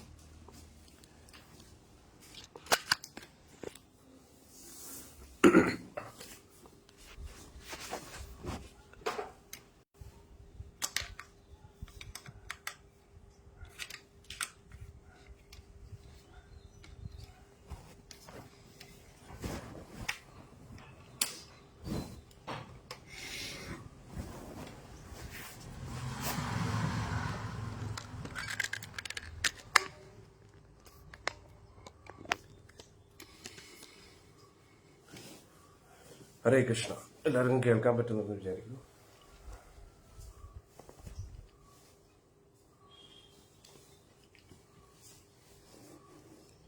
അന്നേരം ആദ്യത്തെ കുട്ടിയായ ദുര്യോധന്റെ ഭരണി തുറന്ന സമയത്ത് ഒരുപാട് അപശകുനങ്ങൾ കാണാൻ തുടങ്ങി. കഴുത കരയാൻ തുടങ്ങി, കുറുക്കൻ ഇങ്ങനെ ഒരു കാരണവും ഇല്ലാതെ ഓലിയിടാൻ തുടങ്ങി. അങ്ങനെ ഒരുപാട് ഒരുപാട് ഒരുപാട് അപശകുനങ്ങൾ കാണാൻ തുടങ്ങി. അന്നേരം വിതുരനും ഉണ്ടായിരുന്നു. അന്നേരം വിതുരൻ പറഞ്ഞു, ഈ കുട്ടി ഉപേക്ഷിക്കൂ. ഈ കുട്ടിയെ ഉപേക്ഷിച്ചു കഴിഞ്ഞാൽ ബാക്കി 99 കുട്ടികളും ജീവനോടെ ഇരിക്കും, നമ്മുടെ കുലം മുഴുവൻ രക്ഷപ്പെടും. പക്ഷെ ധൃതരാഷ്ട്രർക്കും ഗാന്ധാരിക്കും ആദ്യത്തെ കുട്ടിയെ ഉപേക്ഷിക്കാൻ ബുദ്ധിമുട്ടായിരുന്നു. അന്നേരം വിതുരർ പറഞ്ഞു, ഈ കുട്ടി ഈ കുലത്തിന്റെ വലിയ നാശകനാണ് എന്നൊക്കെ പറഞ്ഞു. പക്ഷെ എന്നിട്ടും ധൃതരാഷ്ട്രർ കേൾക്കാൻ തയ്യാറായില്ല. ആ കാര്യം തന്നെ വിതുരർ ഇപ്പോൾ പറയാൻ തുടങ്ങി. അതായത് ഭഗവാനെ അപമാനിച്ച് പുറത്തു വിട്ടപ്പോൾ, അതായത് ഒരു സൂചി കുത്താനുള്ള ഒരു സ്ഥലം പോലും കൊടുക്കത്തില്ല എന്ന് പറഞ്ഞു. അന്നേരം ഭഗവാൻ പറഞ്ഞു, ശരി, ഇനി നമുക്ക് യുദ്ധകളത്തിൽ കാണാം. അന്നേരം ഭഗവാൻ പറഞ്ഞു, ഇതിന്റെ ഭവിഷ്യത്ത് വളരെ ദുഷ്കരമായിരിക്കും. ഈ കൗരവ കുലം മുഴുവൻ നശിക്കും. ദ്രൗപദി കരഞ്ഞതുപോലെ ആ സഭയിൽ ഇരിക്കുന്ന എല്ലാവരും കരയേണ്ടി വരും എന്ന് ഭഗവാൻ പറഞ്ഞു. ഇതെല്ലാം കേട്ടിട്ട് ദുര്യോധനൻ വളരെയധികം കുപിതനായി. എന്നിട്ട് ഭഗവാൻ അവിടെ നിന്ന് ഇറങ്ങുന്ന സമയത്ത്, ബന്ദിയാക്കൂ ഇവരെ എന്ന് പറഞ്ഞു ഉടനെ പ്രഖ്യാപിച്ചു. ഉടൻ തന്നെ സൈനികരെല്ലാം വന്നു. അന്നേരം വിതുരർ പറഞ്ഞു, എടാ നീ എന്ത് മണ്ടത്തരോ കാണിക്കുന്ന? ഭീഷ്മർ പറഞ്ഞു, എടാ നീ ഇങ്ങനെ ചെയ്യാതെ, സാക്ഷാൽ ഭഗവാനാണ്. എന്നിട്ടും അവൻ കേട്ടില്ല. ഭഗവാൻ പറഞ്ഞു, ബന്ദിയാക്കാൻ നോക്കട്ടെ, അവൻ ശ്രമിക്കട്ടെ എന്ന് പറഞ്ഞു. ധൃതരാഷ്ട്രർ വരെ പറഞ്ഞു, ബന്ദിയാക്കരുത്, ഭഗവാനെ അപമാനിക്കരുതെന്ന് പറഞ്ഞു. പക്ഷെ എല്ലാവരും കൂടെ ചേർന്ന് ബന്ദിയാക്കാൻ ശ്രമിച്ചപ്പോൾ ഭഗവാൻ വിരാട് രൂപം കാണിച്ചു. പ്രപഞ്ചം മുഴുവൻ നിറഞ്ഞു നിന്നു ഭഗവാൻ. ആ രൂപം കണ്ടിട്ട് ഭീഷ്മര്, ദ്രോണര്, വിതുരർ, ഇവർക്ക് മാത്രമേ ആ സുന്ദര രൂപം കാണാൻ പറ്റുള്ളൂ. വളരെ ശക്തമായിട്ടുള്ള 33 കോടി ദേവന്മാരും ഭഗവാന് ചുറ്റും നിൽക്കുന്നു. ഭഗവാന്റെ ആ വിശ്വരൂപം കണ്ടു. ദുര്യോധനൊന്നും കാണാൻ പോലും പറ്റുന്നില്ലായിരുന്നു. അത്രയ്ക്ക് ശക്തമായിട്ടുള്ള ഒരു പ്രകാശവലയം അവന്റെ കണ്ണിന്റെ കാഴ്ചയെ പൂർണ്ണമായിട്ടും നശിപ്പിച്ചു എന്ന് തന്നെ പറയാം. ശകുനിക്കും കാണാൻ കഴിഞ്ഞില്ല, ദുഷ്ടന്മാരായിട്ട് കർണന് പോലും കാണാൻ കഴിഞ്ഞില്ല, അങ്ങനെ ആർക്കും കാണാൻ കഴിഞ്ഞില്ല. എന്തോ വലിയൊരു പ്രകാശവലയം. നമ്മുടെ സൂര്യനെ നോക്കുമ്പോൾ നമുക്ക് സൂര്യനെ അങ്ങനെ വ്യക്തമായിട്ട് കാണാൻ കഴിയില്ലോ. കുറച്ച് കഴിയുമ്പോൾ നമ്മുടെ കണ്ണൊക്കെ കണ്ണിന്റെ കാഴ്ച നഷ്ടപ്പെട്ടു പോകുമോ എന്ന് വരെ ഒരു ഭയം തോന്നും. അതേപോലെ എത്രയോ കോടാനുകോടി സൂര്യൻ ഒരേ സമയത്ത് ഉദിച്ചു നിൽക്കുന്ന പോലെ അത്രയ്ക്ക് വലിയ ശക്തമായ പ്രകാശവലയം. പക്ഷെ ഭഗവാൻ ആഗ്രഹിച്ച വ്യക്തികൾക്ക് മാത്രമേ ഭഗവാനെ കാണാൻ പറ്റുള്ളൂ. ദ്രോണാചാര്യരും കൃപാചാര്യരും വിതുരരും ഭീഷ്മരും ഇവരൊക്കെ. എന്നിട്ട് ധൃതരാഷ്ട്രർ പെട്ടെന്ന് ഭയപ്പെട്ടിട്ട് പറഞ്ഞു, എന്ത് പറ്റി, എനിക്ക് ആരെങ്കിലും ഒന്ന് പറഞ്ഞു തരുമോ? അന്നേരം ഭഗവാന് കാരുണ്യം തോന്നിയിട്ട് ഭഗവാൻ കാഴ്ച കൊടുക്കുകയാണ്. അന്നേരം ഭഗവാൻ കാഴ്ച കൊടുത്ത സമയത്ത് സാക്ഷാൽ ഭഗവാന്റെ ആ ദർശനം ധൃതരാഷ്ട്രർക്കും ലഭിക്കുകയാണ്. എന്നിട്ട് ആ ദർശനം കണ്ടതിന് ശേഷം ധൃതരാഷ്ട്രർ പറയുകയാണ്, ഭഗവാനെ, എന്റെ ജീവിതം ധന്യമായി, ഇനി ഈ കണ്ണുകൊണ്ട് വേറൊന്നും ഞാൻ കാണാൻ ആഗ്രഹിക്കുന്നില്ല എന്ന് വരെ ധൃതരാഷ്ട്രർ പറഞ്ഞു. അന്നേരം നമ്മൾ പൊതുവെ നോക്കിക്കഴിഞ്ഞാൽ ഭക്തി എന്ന് പറയുന്ന എല്ലാവരുടെ ഹൃദയത്തിലും ഉണ്ട്. ദുര്യോധന്റെ ഉള്ളിലും ഭക്തിയുണ്ട്. പക്ഷേ ആ ഭക്തിയെ നമ്മുടെ ഉള്ളിലെ തിന്മ അങ്ങ് മറയ്ക്കും. തിന്മ മറച്ചു കഴിഞ്ഞാൽ പിന്നെ ഭക്തി കാണാൻ പോലും കാണത്തില്ല. എല്ലാ വ്യക്തികളുടെ ഉള്ളിലും നന്മ, ഗുണങ്ങൾ എല്ലാം ഉണ്ട്. പക്ഷെ ഒരിക്കലും നമ്മുടെ ഉള്ളിലുള്ള തിന്മകൾ നമ്മളെ ആക്രമിക്കാൻ അല്ലെങ്കിൽ അടക്കി ഭരിക്കാൻ നമ്മൾ ഒരിക്കലും അനുവദിക്കരുത്. നമ്മുടെ ഉള്ളിൽ പ്രഹ്ലാദനുണ്ട്, ഹിരണ്യകശിപുണ്ട്. അന്നേരം ഹിരണ്യകശിപുവിനെയാണ് നമ്മൾ കൂടുതൽ ശക്തമാക്കുന്നത് എങ്കിൽ ഹിരണ്യകശിപു തീർച്ചയായിട്ടും പ്രഹ്ലാദനെ കൊല്ലും. പ്രഹ്ലാദനെയാണ് നമ്മൾ വളർത്തുന്നതെങ്കിൽ, പ്രഹ്ലാദന്റെ നന്മ ഗുണങ്ങളാണ്, നല്ല ഗുണങ്ങളാണ് നമ്മൾ വളർത്തുന്നതെങ്കിൽ പ്രഹ്ലാദന്റെ ഭക്തി വർദ്ധിച്ച് സാക്ഷാൽ നരസിംഹസ്വാമി ഹിരണ്യകശിപുവിനെ വധിക്കും.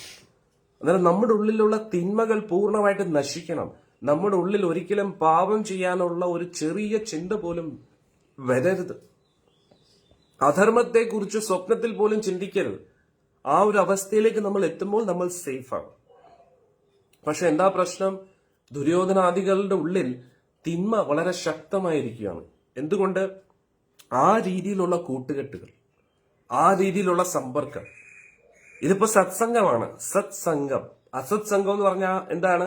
അസത് കാര്യങ്ങൾ സംസാരിക്കുക. അസത് കാര്യങ്ങൾ എന്താണ്? നശിക്കുന്ന കാര്യങ്ങൾ, നാശത്തിലേക്ക് നമ്മളെ കൊണ്ടുപോകുന്ന കാര്യങ്ങൾ. എന്തൊക്കെയാണ്? കള്ളു കുടിക്കുക. കള്ളു കുടിക്കുന്നതുകൊണ്ട് ഏതെങ്കിലും വ്യക്തി നന്നായിട്ടുണ്ടോ? ഏതെങ്കിലും കുടുംബം നന്നായിട്ടുണ്ടോ? ശരീരം നന്നായിരിക്കുമോ? ലഹരി പദാർത്ഥങ്ങൾ സ്മോക്ക് ചെയ്യുക, അതുകൊണ്ട് ആരുടെയെങ്കിലും ജീവിതം നന്നായിട്ടുണ്ടോ?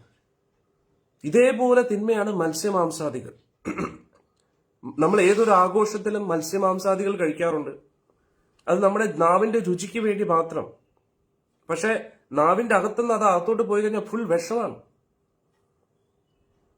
അന്നേരം ചില ആൾക്കാർ പറയും വെജിറ്റബിൾസിനകത്തും കെമിക്കൽസ് അതൊക്കെ ഉണ്ടല്ലോ. പക്ഷെ എന്തൊക്കെ പറഞ്ഞാലും മത്സ്യമാംസാദികളുടെ അത്രയും നാശനഷ്ടം നമ്മുടെ ശരീരത്തിന് ഒരിക്കലും വെജിറ്റബിൾസ് കഴിക്കുന്നതുകൊണ്ടുണ്ടാവത്തില്ല. ഇനി മത്സ്യമാംസാദികൾ കഴിക്കുന്ന വ്യക്തികളാണെങ്കിലും അവരും മാംസം മാത്രമാണ് ഭക്ഷിക്കുന്നത്, അവരും വെജിറ്റബിൾസ് ആണ് കഴിക്കുന്നത്. പച്ച മാംസം ആർക്കെങ്കിലും കഴിക്കാൻ പറ്റുമോ? ഒരിക്കലും ഇല്ല.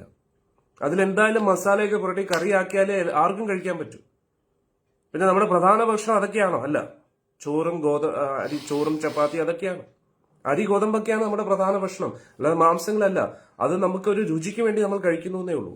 അന്നേരം പക്ഷെ യഥാർത്ഥ രുചിയും അതൊരിക്കലും മാംസത്തിന്റെ രുചിയല്ല. അത് ആ മസാല എല്ലാം കൂടെ ചേരുമ്പോഴുള്ള രുചിയാണ്. അന്നേരം അതിനെ ഒന്ന് മാറ്റി വെച്ചു കഴിഞ്ഞാൽ തന്നെ നമ്മൾ കാരണം മരിക്കുന്ന എത്രയോ മിണ്ടാപ്രാണികളെ രക്ഷിക്കാൻ കഴിയും. അതൊരു മനുഷ്യത്വമല്ലേ? മൃഗങ്ങൾക്കൊരിക്കലും മറ്റ് ജീവജാലങ്ങളോട് സഹാനുഭൂതി എന്ന് പറയുന്ന ആ ഒരു ഗുണം പ്രകടിപ്പിക്കാൻ ബുദ്ധിമുട്ടാണ്. മൃഗങ്ങൾക്ക് എപ്പോഴും സ്വാർത്ഥതയായിരിക്കും. ഏറ്റവും നല്ല മൃഗമാണെങ്കിൽ പോലും അവർ സ്വാർത്ഥരായിരിക്കും. മാക്സിമം അവർക്ക് സ്നേഹിക്കാൻ പറ്റുന്ന അവരുടെ കുട്ടികളെ മാത്രമാണ്. അതിന് ഒരു ലിമിറ്റ് ഉണ്ട്. പൊതുവെ മൃഗങ്ങള്, പക്ഷി മൃഗാദികൾ എല്ലാവരും സ്വാർത്ഥരാണ്. ആ കുട്ടികൾക്ക് സ്വയം കഴിക്കാൻ പ്രാപ്തി ഇല്ലാത്ത ആ സമയം വരെ ഒരു അമ്മ പൊതുവെ കുട്ടികളെ നോക്കാറുള്ളൂ, മൃഗങ്ങളുടെ കാര്യത്തിൽ നോക്കിക്കഴിഞ്ഞാൽ. പക്ഷെ മനുഷ്യരങ്ങനെയാണോ? അല്ല. മനുഷ്യത്വം. പക്ഷെ ഇന്നത്തെ കാലത്ത് മൃഗങ്ങളെ പോലെ ആയിരിക്കുകയാണ് മനുഷ്യർ. സ്വന്തം മക്കളോട് പോലും സ്നേഹമില്ലാത്തൊരവസ്ഥയിലേക്ക് കാര്യങ്ങൾ പോകുന്നു. എന്തുകൊണ്ട്? നമ്മുടെ ആത്മീയ ഗുണങ്ങൾ നശിക്കുന്നു. മൃഗങ്ങൾ എന്ന് പറഞ്ഞാൽ തമോ ഗുണത്തിലാണ്, അതായത് ആത്മീയ ഗുണങ്ങൾ 0. അതാണ് തമോ ഗുണം. രജോ ഗുണം എന്ന് പറഞ്ഞാൽ കുറച്ച് ആത്മീയ ഗുണങ്ങളും കാണും, കുറച്ച് കൂടുതലും ശാരീരിക ഗുണങ്ങളായിരിക്കും.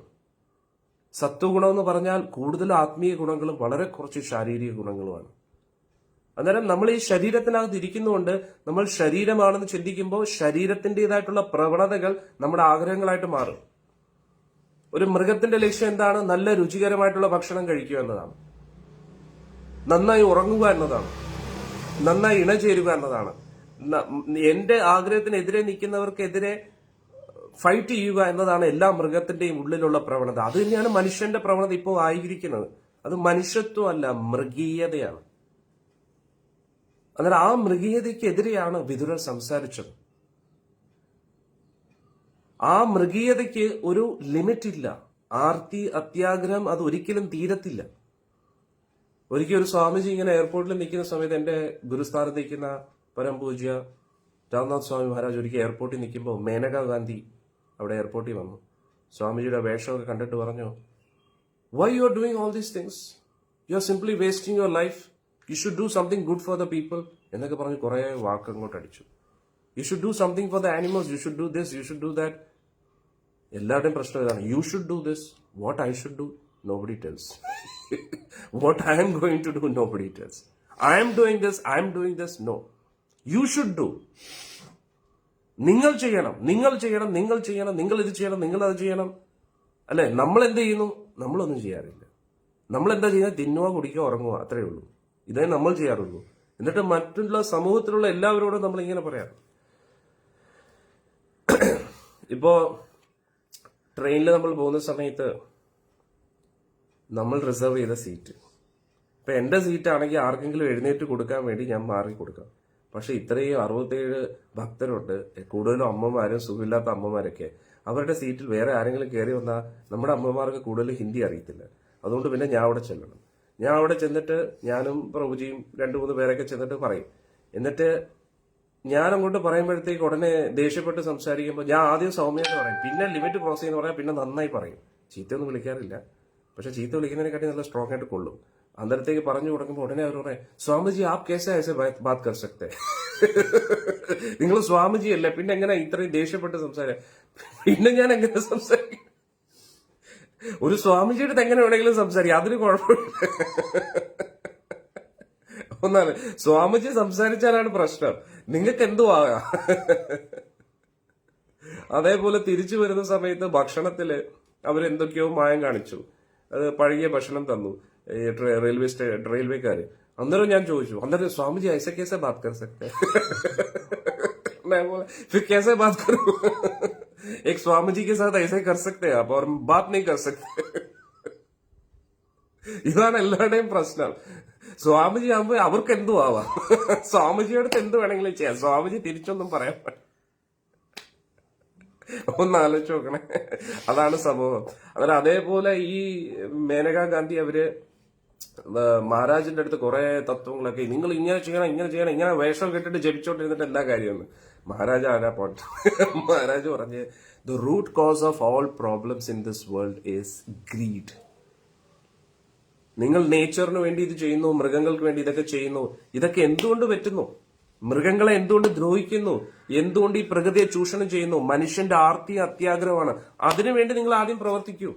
അതിനുവേണ്ടിയാണ് നമ്മൾ പ്രവർത്തിക്കുന്നത്. നമ്മൾ റൂട്ട് ലെവലിലാണ് പ്രോബ്ലത്തെ സോൾവ് ചെയ്യാൻ നോക്കുന്നത്. നിങ്ങൾ പുറമെ ഇങ്ങനെ ക്രീം പരട്ടുന്നേ ഉള്ളൂ. പ്രോബ്ലം ബ്ലഡിലാണ്, സ്കിന്നിലല്ല.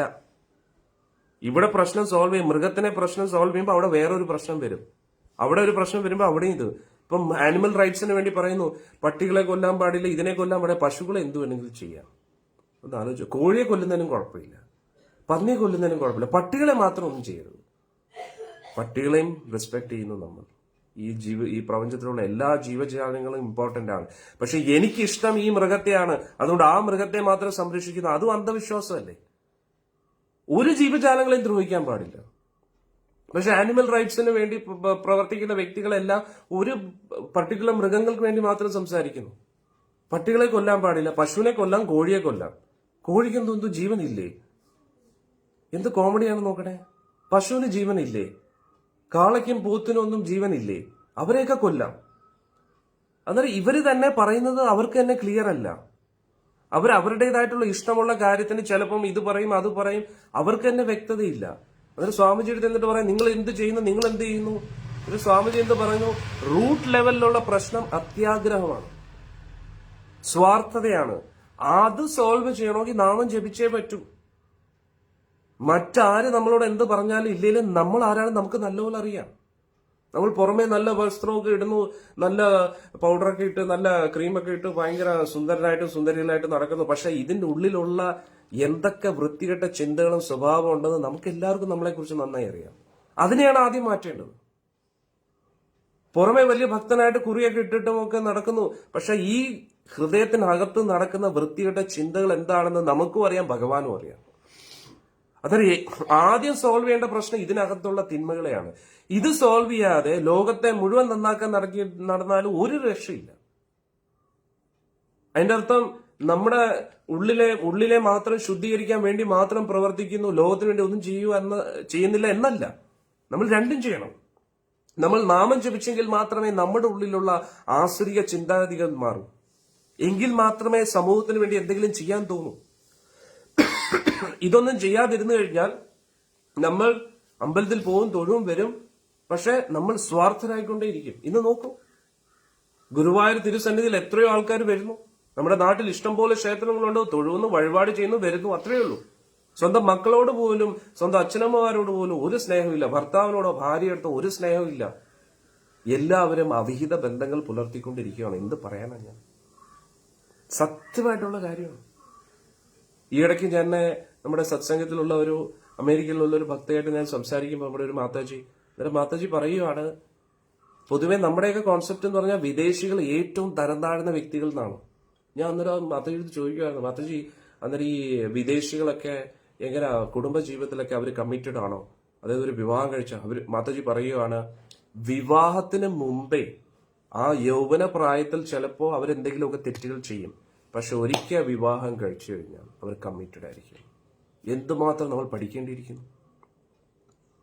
അവർക്ക് ഇതൊന്നും അറിയത്തില്ല, നമ്മുടെ കൾച്ചറോ ഒന്നും അറിയത്തില്ല. പക്ഷെ ഒരിക്കൽ വിവാഹം കഴിച്ചു കഴിഞ്ഞാൽ എന്തെങ്കിലും ഇഷ്ടപ്പെടാതെ വന്നാൽ ഡൈവോഴ്സ് ആവും, അത് വേറെ കാര്യം. പക്ഷെ വിവാഹത്തിൽ ബന്ധത്തിൽ വന്നു കഴിഞ്ഞാൽ അവർ ഒരിക്കലും പിന്നെ മറ്റു പുരുഷനെ കുറിച്ചോ സ്ത്രീയെ കുറിച്ചോ ചിന്തിക്കുക പോലുമില്ല. ഒരു പ്രശ്നം അവരുടെ കൾച്ചർ കൊണ്ട് ചിലപ്പം കൈ കൊടുക്കും, ഇങ്ങനെ കെട്ടിപ്പിടിക്കും, പക്ഷെ അവരുടെ ഉള്ളിൽ തെറ്റായിട്ടുള്ള ഒരു ചിന്തയില്ല. അത് തീർച്ചയായിട്ടും തെറ്റാണ്. ഇപ്പൊ ഒരു അന്യ പുരുഷനെയോ സ്ത്രീയോ നമ്മൾ തൊടാൻ പോലും പാടില്ല.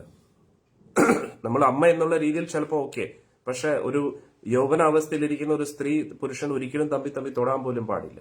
അതാണ് നമ്മുടെ കൾച്ചർ. പക്ഷെ അവർ തമ്മി തൊടുന്നുണ്ടെങ്കിൽ പോലും, കൈ പിടിക്കുന്നുണ്ടെങ്കിൽ പോലും അവർ ഒരിക്കലും തെറ്റുകൾ ചെയ്യാറില്ല.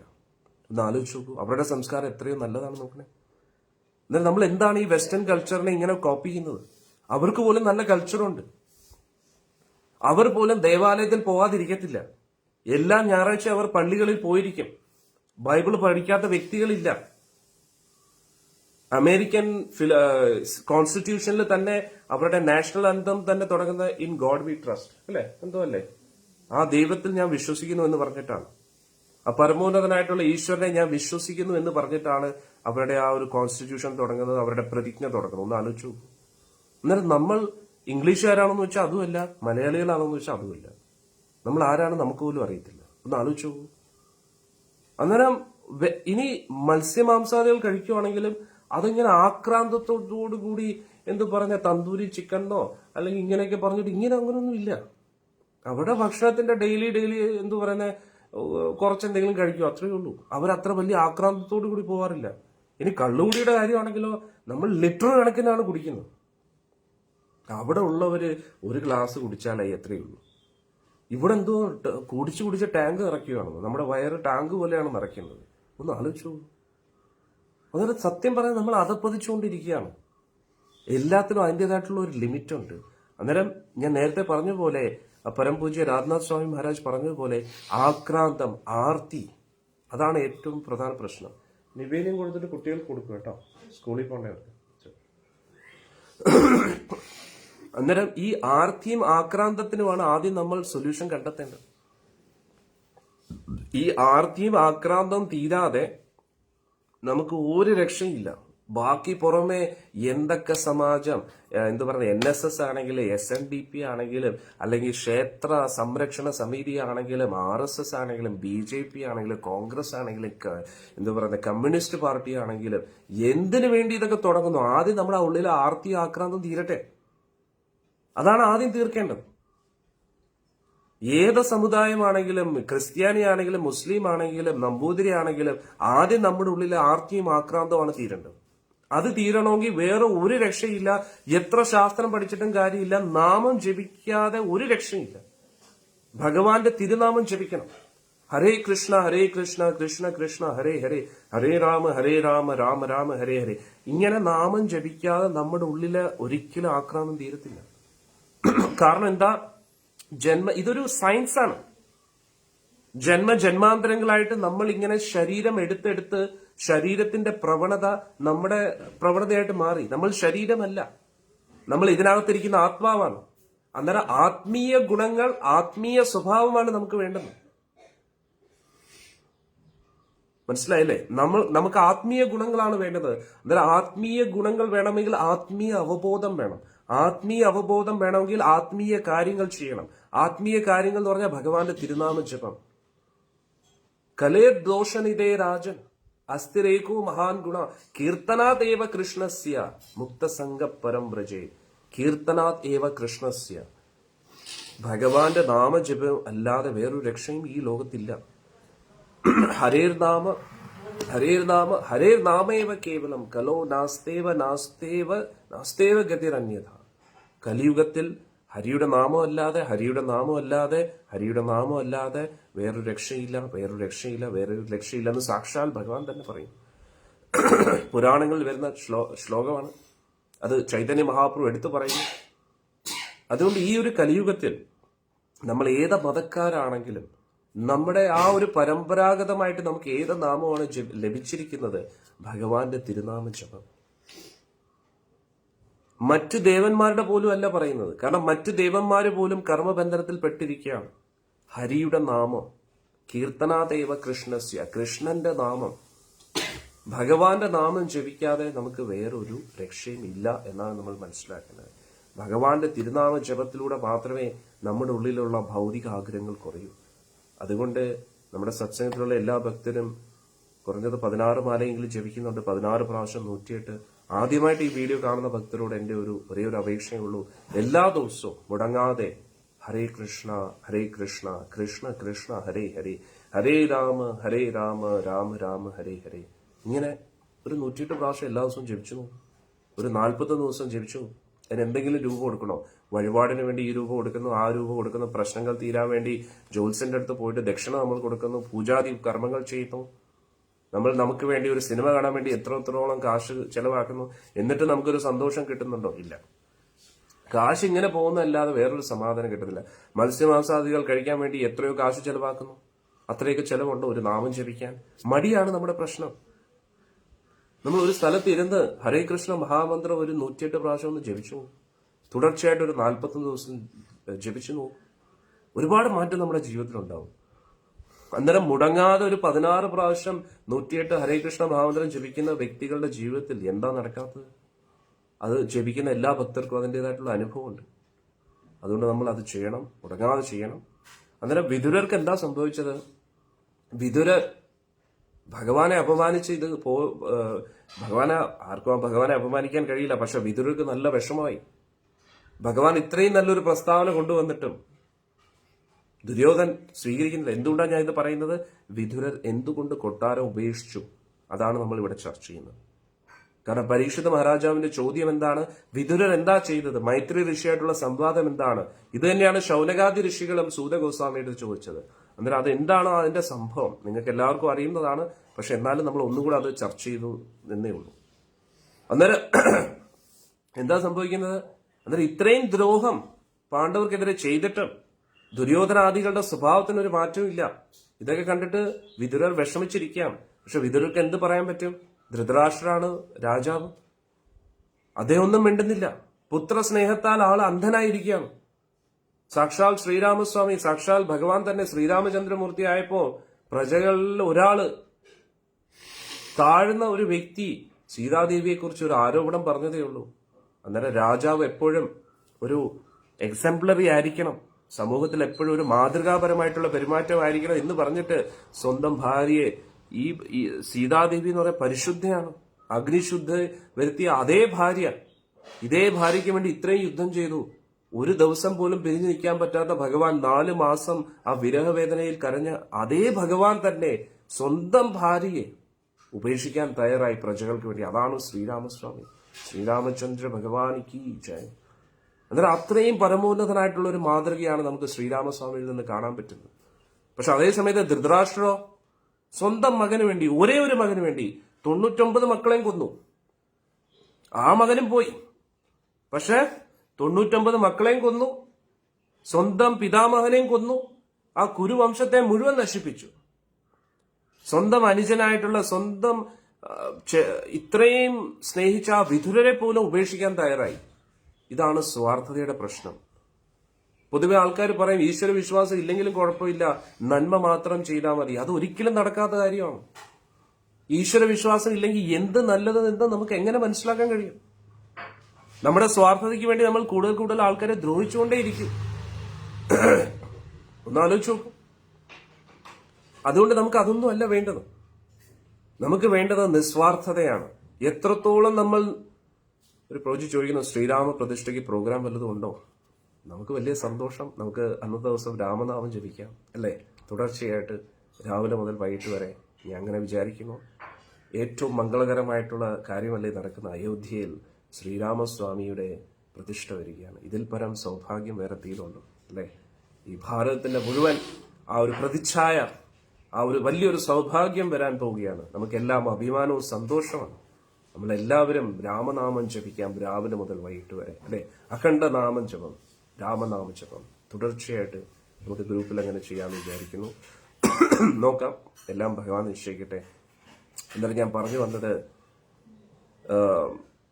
അത്രയും ആ ഒരു നമ്മൾ സ്വാർത്ഥതയിൽ ജീവിച്ചിട്ട് ഒരു കാര്യമില്ല.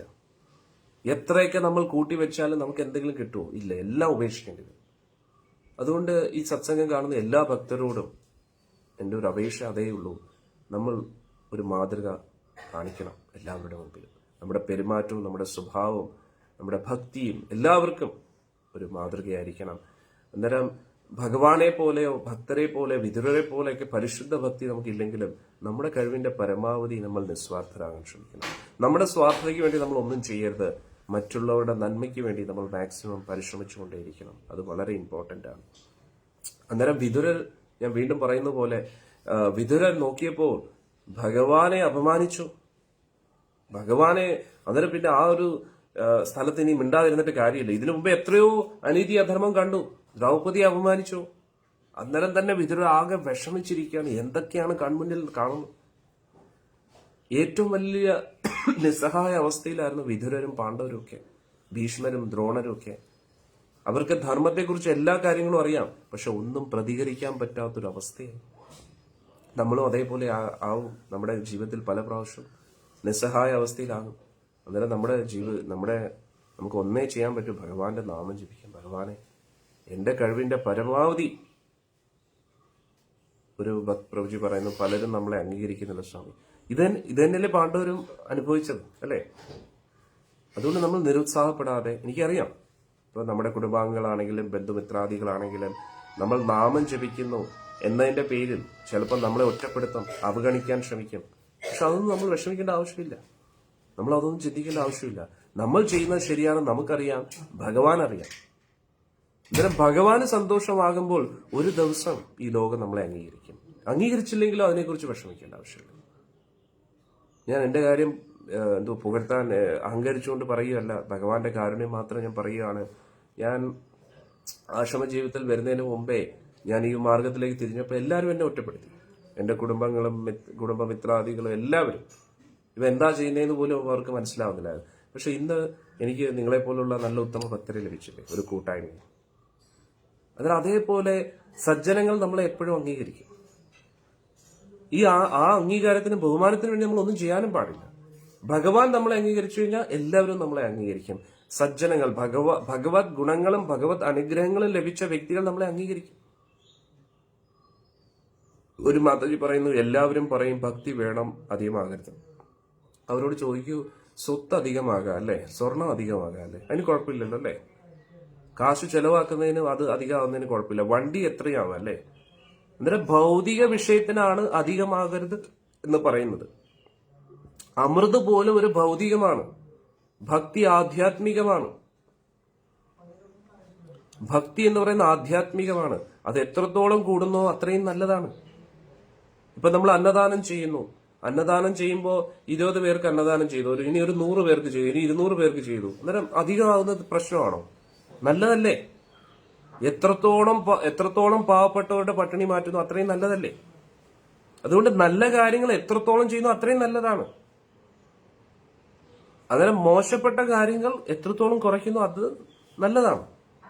അല്ലാതെ നല്ല കാര്യങ്ങൾ കുറയ്ക്കുന്ന അതൊരു നല്ലൊരു സ്റ്റേറ്റ്മെന്റ് അല്ല.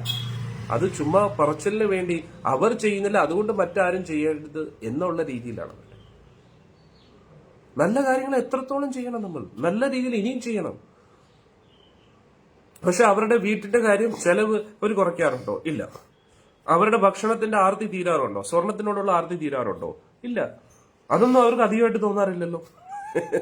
ഭഗവാന്റെ കാര്യം മാത്രം വരുമ്പോൾ ഏതെങ്ങനെയാണ് അധികമായിട്ട് തോന്നുന്നത്? കാരണം മടിയാണ്, താല്പര്യമില്ല. അവർക്ക് താല്പര്യം ഇല്ലാത്തതെല്ലാം അധികമായിട്ട് അവർക്ക് തോന്നും. അവർക്ക് താല്പര്യമുള്ള വിഷയമാണെങ്കിൽ അത് ആവശ്യമായിട്ട് തോന്നും. പണ്ട് നമ്മുടെ ജഗതി ചേട്ടൻ പറഞ്ഞ പോലെ അവരുടെ ആവശ്യം നോക്കാൻ ആവശ്യമായിട്ട്. അന്നേരം അതേപോലെയാണ് നമുക്ക് ഇഷ്ടമുള്ള കാര്യങ്ങൾ എപ്പോഴും മറ്റുള്ളവർക്ക് അനാവശ്യമായിട്ട് തോന്നും. അവർക്ക് ഈ വിഷയത്തിൽ ഇഷ്ടമല്ലേ? നമുക്ക് ഭക്തി അത് നല്ലതല്ലേ? നമ്മൾ നമുക്ക് വേണ്ടി മാത്രമല്ലല്ലോ ജീവിക്കുന്നത്, സമൂഹത്തിന്റെ നല്ലൊരു മെസ്സേജ് അല്ലേ?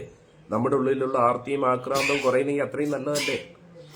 നമ്മുടെ ഉള്ളിലുള്ള കാമം, ക്രോധം, മോഹം, ലോഭം ഇതെല്ലാം ഭഗവാന് പ്രസാദം കൊടുക്കാൻ പറ്റുന്നില്ല. ഉള്ളി വെളുത്തുള്ളി മനഃപൂർവ്വം ഇടുന്നു, എനിക്കും തരുന്നത് ഈ ഭക്ഷണമാണ്. നമ്മൾ അതിൽ നിന്ന് ഉള്ളി വെള്ളുള്ളി മാറ്റുക. ചോറിനകത്ത് എന്തായാലും ഉള്ളി വെള്ളുള്ളി ഇടത്തില്ലല്ലോ. ചോറ് നിവേദിക്കുക, തൈര് നിവേദിക്കുക, അത്രേ ഉള്ളൂ. ഭക്തരെ ആർക്കും തോപ്പിക്കാൻ കഴിയില്ല. ചോറെടുത്ത് ഭഗവാന് നിവേദിക്കുക, അത് കഴിക്കുക, എന്നിട്ട് അവരെയും തീറ്റിക്കുക. അതോടുകൂടി അവരുടെ മണ്ടത്തരം ചിന്തകളൊക്കെ മാറും. ചോറിനകത്ത് ഉള്ളി ഇടുവോ? ഇല്ലല്ലോ, ഇടാൻ പറ്റത്തില്ല. ആകെ ഇടുന്ന 2-3 ഉള്ളിയാണ്. അതിനുവേണ്ടി എന്തിനാ വഴക്കൂടണേ? എന്തെങ്കിലും തിന്നെന്ന് പറയും. തിന്ന് ചാവാൻ പറ, ഉള്ളി തന്നെ ചാവാൻ പറ. വേണമെങ്കിൽ ചോറെല്ലാം ഉപയോഗിച്ചിട്ട് ഉള്ളി തന്നെ തിന്നാൻ പറ, 3-4 നേരം ഒക്കെ. പിന്നല്ല, ഉള്ളി മാത്രം തിന്ന് ആർക്കും ജീവിക്കാൻ പറ്റത്തില്ലല്ലോ.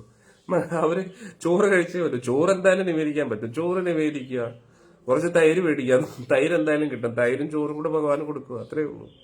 അവരെയും തീറ്റിക്കുക. അതുകൊണ്ട് അതൊന്നും പേടിക്കണ്ട, മനസ്സിലായി? അന്നേരം ഞാൻ പറഞ്ഞു വന്നത്, അന്നേരം ഭഗവാനെ വിതുരർക്ക് വലിയ വിഷമമായി. ഇത്രയും അനീതി അധർമ്മവും കണ്ടതിന് ശേഷം ഇപ്പൊ എന്ത് പറ്റുന്നു? ഇപ്പോ സാക്ഷാൽ ഭഗവാനെ പോലും അപമാനിക്കുക.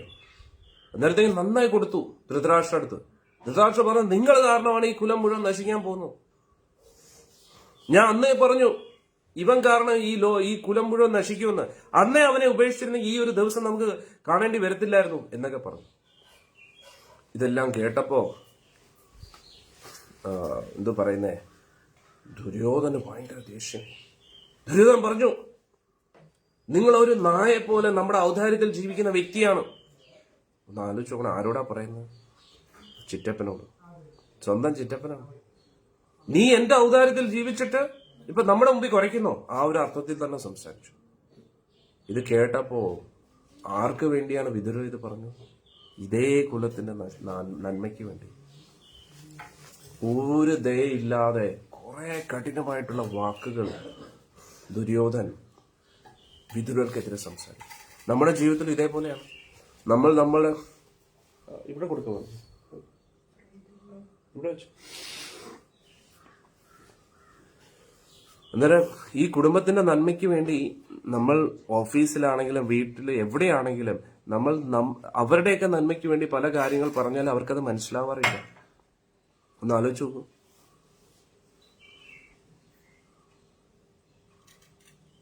ഒരു മാതാജി പറയുന്ന, മഹാദേവൻ പ്രഥമ വൈഷ്ണവനാണെന്ന് ഞാൻ പറഞ്ഞപ്പോൾ എന്നെ പറയാൻ ഇനി ബാക്കി. എന്തിനു നമ്മൾ അവരോട് പറഞ്ഞു കൊടുക്കണം? അവർക്ക് കൃഷ്ണഭക്തിക്ക് വരാൻ യോഗ്യതയില്ല. നമ്മൾ പിന്നെ എന്തിനാണ് ഭക്തിയെ കുറിച്ച് ഇത്രയും ഫോഴ്സ് ചെയ്യുന്നത്? പറ്റുന്നെങ്കിൽ പറ്റട്ടെ. അവർക്ക് ഇഷ്ടം ആരെയാണെന്ന് വെച്ചാൽ അവരെ പൂജിക്കട്ടെ, അത്രേ ഉള്ളൂ. നമ്മൾ അതൊന്നും സ്വീകരിക്കേണ്ട ആവശ്യമില്ല. നമുക്കറിയാം എന്താണ് നന്മയെന്ന്. സാക്ഷാൽ മഹാദേവൻ പോലും വിഷ്ണു സഹസ്രനാമത്തിൽ ഏറ്റവും ഇഷ്ടപ്പെട്ട നാമം രാമനാമമാണ്. നമ്മൾ വൃന്ദാവത്തിൽ പോയി അവിടെ ഗോപേശ്വർ മഹാദേവായിട്ട് സാക്ഷാൽ മഹാദേവൻ ഇരിക്കുന്നു. ഇതിൽ കൂടുതൽ എന്താ തെളിവ്? ഇനി ഗുരുവായൂർ തന്നെ നമ്മൾ നോക്കുകയാണെങ്കിൽ മമ്മിയൂർ എന്ന് പറയുന്നത് ആദ്യം സാക്ഷാൽ മഹാദേവൻ ഇരുന്ന സ്ഥലം ഗുരുവായൂരായിരുന്നു. അവിടെ നിന്നാണ് മഹാദേവൻ അങ്ങോട്ട് മാറിയത്. സമയമായ മോനെ പോവാൻ? പോയിട്ട് പൊയ്ക്കോളൂ കേട്ടോ. ആ, ആരുടെ എന്തൊക്കെയാ ഇവിടെ നടക്കുന്നതല്ലേ? അന്നേരം മഹാദേവൻ എന്ന് പറയുന്നത് സാക്ഷാൽ കൊണ്ടുപോയി പല ആൾക്കാർ ഊറ്റുന്നുണ്ട്. അന്നേരം നമ്മൾ മനസ്സിലാക്കേണ്ടത് ഭഗവാന്റെ ആ ഭക്തി, അതാണ് ഏറ്റവും ഇമ്പോർട്ടന്റ്. കാരണം എന്താ, നമ്മുടെ ഉള്ളിലുള്ള ആ ഒരു തിന്മകളും അതൊക്കെ പോകണം. എന്നിട്ടേ നമുക്ക് യഥാർത്ഥത്തിൽ ഈ സമൂഹത്തിന് വേണ്ടി എന്തെങ്കിലുമൊക്കെ നന്മകൾ ചെയ്യാൻ പറ്റും. അതാണ് നമ്മൾ മനസ്സിലാക്കേണ്ടത്. അന്നേരം വിതുരൻ നോക്കിയപ്പോ എടുത്തോ കേട്ടോ. അന്നേരം വിതുരൻ എന്ന് പറഞ്ഞപ്പോ വിതുരൻ നോക്കിയപ്പോ ഈ എന്തോ പറയുന്നേ, ഭഗവാനെ അപമാനിച്ചു. അന്നേരത്തേക്ക് നന്നായി സംസാരിച്ചു. പക്ഷെ അതൊക്കെ കേട്ടിട്ടും ധൃതരാഷ്ട്രം ഒന്നും മിണ്ടാതിരുന്നു. എന്നിട്ട് ദുര്യോധനാണെങ്കിൽ ഇനിയും വിതുരനെ ഇങ്ങനെ കുറ്റം പറഞ്ഞുകൊണ്ടിരുന്നു. നിങ്ങളാണെങ്കിൽ ഒരു ദാസീപുത്രനല്ലേ, ഒന്ന് ആലോചിച്ച് നോക്കൂ. നിങ്ങൾ ഈ കുലത്തിൽ സംസാരിക്കാനുള്ള എന്ത് യോഗ്യതയാണുള്ളത്? പക്ഷെ ആരാണിത്? സ്വന്തം ചിറ്റപ്പനാണ്.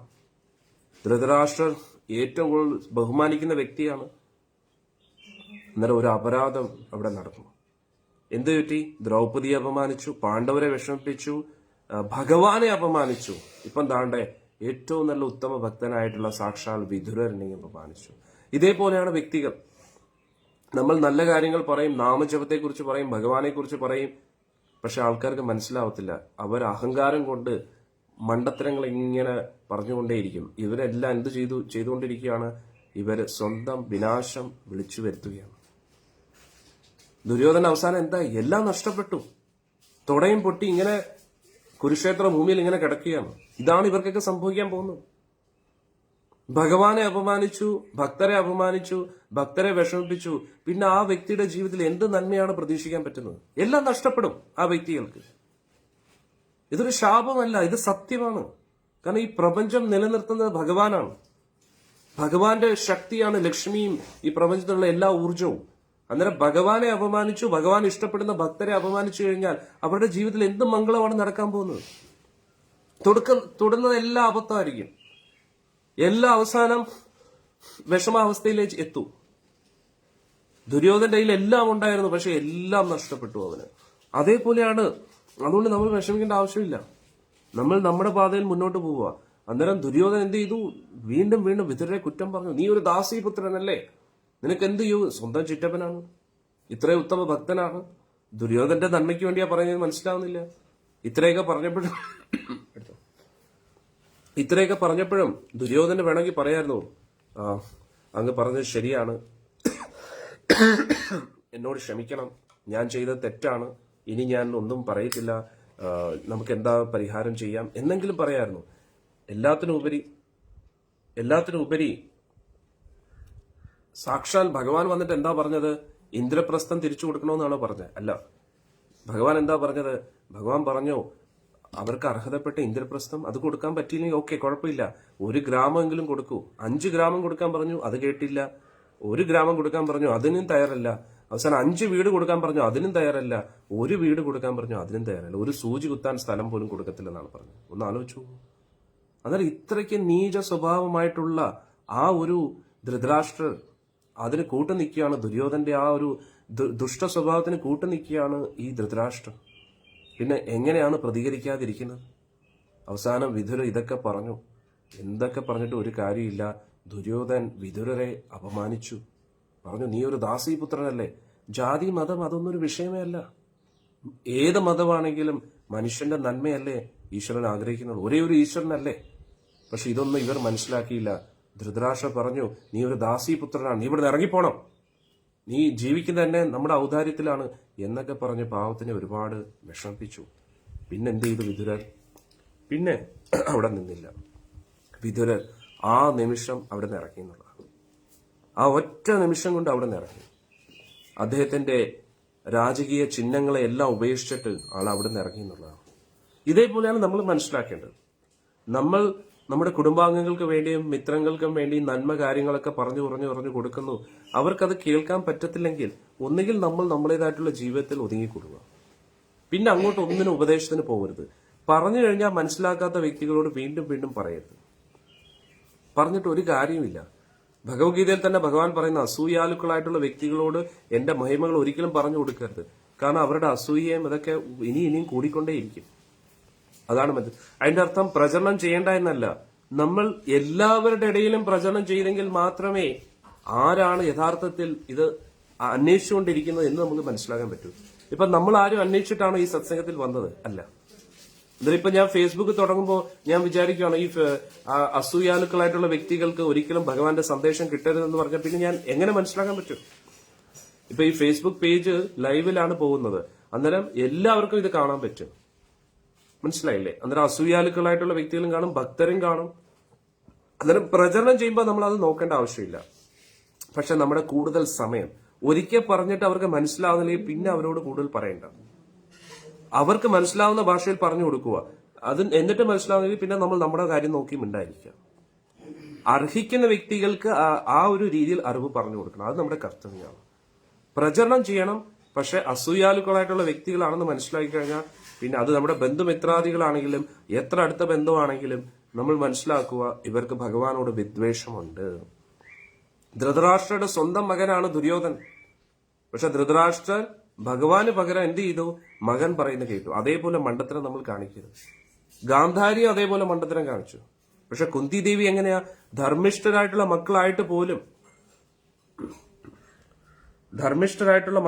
പോലും കുന്തി ദേവി എന്താ പറയുന്നത്? ഭഗവാനെ, എനിക്ക് എന്റെ മക്കളോടുള്ള ആസക്തിയും അതും ഒക്കെ മാറ്റി എനിക്ക് അചഞ്ചലമായിട്ടുള്ള ഭക്തി. ഗംഗാദേവി എങ്ങനെയാണോ സമുദ്രത്തിലേക്ക് ഒഴുകിപ്പോകുന്നത്, എത്ര എതിർപ്പുകൾ ഉണ്ടായിട്ടും അതേപോലെ എന്റെ ബോധം വേറൊന്നിലും വ്യതിചലിക്കാതെ എപ്പോഴും അവിടുത്തെ തൃപ്പാദത്തിലേക്ക് ഒഴുകിയെത്തണമേ എന്നാണ് കുന്തിദേവി പ്രാർത്ഥിക്കുന്നത്. അതേപോലെ അചഞ്ചലമായിട്ടുള്ള ഭക്തിയായിരിക്കണം നമ്മൾ എല്ലാവരും ആഗ്രഹിക്കുന്നത്. ആ ഒരു ഭക്തി നമുക്ക് ലഭിക്കണമെങ്കിൽ ഭഗവാന്റെ തിരുനാമം ജപിക്കണം. അതാണ് നമ്മൾ മനസ്സിലാക്കേണ്ടത്. അല്ലെങ്കിൽ എന്തൊക്കെ ആരൊക്കെ എന്താ പറഞ്ഞാലും, എത്ര രക്തബന്ധമാണെന്ന് പറഞ്ഞിട്ട് ഒരു കാര്യമില്ല. സത്യം പറഞ്ഞാൽ രക്തബന്ധം എന്ന് പറയുന്നത് വെറുതെയാണ്, ഒരു കാര്യമില്ല. ആത്മബന്ധം, ആത്മീയ ബന്ധം, അതിലാണ് ഏറ്റവും കാര്യം. നമ്മൾ ഈ വൃന്ദാവന യാത്രയിൽ പോയപ്പോ നമ്മളെല്ലാവരും പല പല ജാതിയിലുള്ളവരാണ്. പല പല ചിലവര് നായരായിരിക്കാം, ചിലവർ ഈഴവരായിരിക്കാം, ചിലവർ നമ്പൂതിരി ആയിരിക്കാം. ഏത് ജാതി അതൊന്നുമില്ല. ആണ്, പെണ്ണ്, കുട്ടികൾ, വൃദ്ധര്, ചിലവർക്ക് അസുഖങ്ങളുണ്ട്, അതൊന്നും ഒരു വിഷയമല്ല. നമ്മൾ വൃന്ദാവനത്തിൽ എത്തിയപ്പോൾ എല്ലാവരും ഒരേപോലെയാണ്. ഒരമ്മ പെറ്റ മക്കളെ പോലെ. ഒരമ്മ പെറ്റ മക്കൾക്ക് പോലും ഒരേ സ്വഭാവം കാണത്തില്ല. പക്ഷെ എന്തുകൊണ്ട് നമ്മൾ ഭഗവാന്റെ നാമം ജപിക്കുന്നു? നമ്മുടെ ഉള്ളിൽ വേറൊരു ആഗ്രഹമില്ല. ഭഗവാന്റെ സേവനം ചെയ്യണം എന്നൊരു ആഗ്രഹമേ ഉള്ളൂ. അന്നേരം എന്താണ്, എല്ലാവരും ഐക്യത്തോടുകൂടി നിൽക്കും. അവിടെ എങ്ങനെയാണ് പക, വിദ്വേഷം, അസൂയ വരുന്നത്? സ്വാർത്ഥതയില്ല അവിടെ, അത്രയേ ഉള്ളൂ. അന്നേരം ഈ പ്രപഞ്ചത്തിൽ എല്ലാവരും ഒന്നിച്ച് നിൽക്കണമെങ്കിൽ a family that prays together stays together. കുടുംബം ഒന്നിച്ച് പ്രാർത്ഥിക്കുന്ന, ഈശ്വരാനുഗ്രഹത്തിന് വേണ്ടി മാത്രം ജീവിക്കുന്ന, ഈശ്വരാനുഗ്രഹത്തോടുകൂടി ജീവിക്കുന്ന കുടുംബം എന്നും ഒന്നിച്ച് നിൽക്കും. അങ്ങനെയായിരുന്നു പണ്ട് നമ്മുടെ കുടുംബമൊക്കെ, കൂട്ടുകുടുംബം. ഇത്രയും പേരും ഒരുമിച്ച് എങ്ങനെ നിൽക്കാൻ കഴിഞ്ഞു? എന്തുകൊണ്ട്? ഒരേ മനസ്സാണ്. ഇന്ന് വലിയ വലിയ വീടുകളാണ്, പക്ഷെ ആകെ താമസിക്കുന്ന 1-2 ആൾക്കാരാണ്. പണ്ടൊക്കെ എന്ന് പറഞ്ഞാൽ അത്ര വലിയ വീടാണെങ്കിലും 10, 20, 30 പേരാണ് ഒരു വീട്ടിൽ താമസിക്കുന്നത്. ഒന്ന് ആലോചിച്ച് നോക്കൂ. മുതിർന്ന ഒരു കാരണവർ കാണും, അദ്ദേഹം പറയുന്ന എല്ലാരും കേൾക്കുകയും ചെയ്യും. അവിടെ പ്രശ്നമില്ല, അടിയില്ല, വഴക്കില്ല, ഒന്നുമില്ല. സമയം അവനിപ്പോ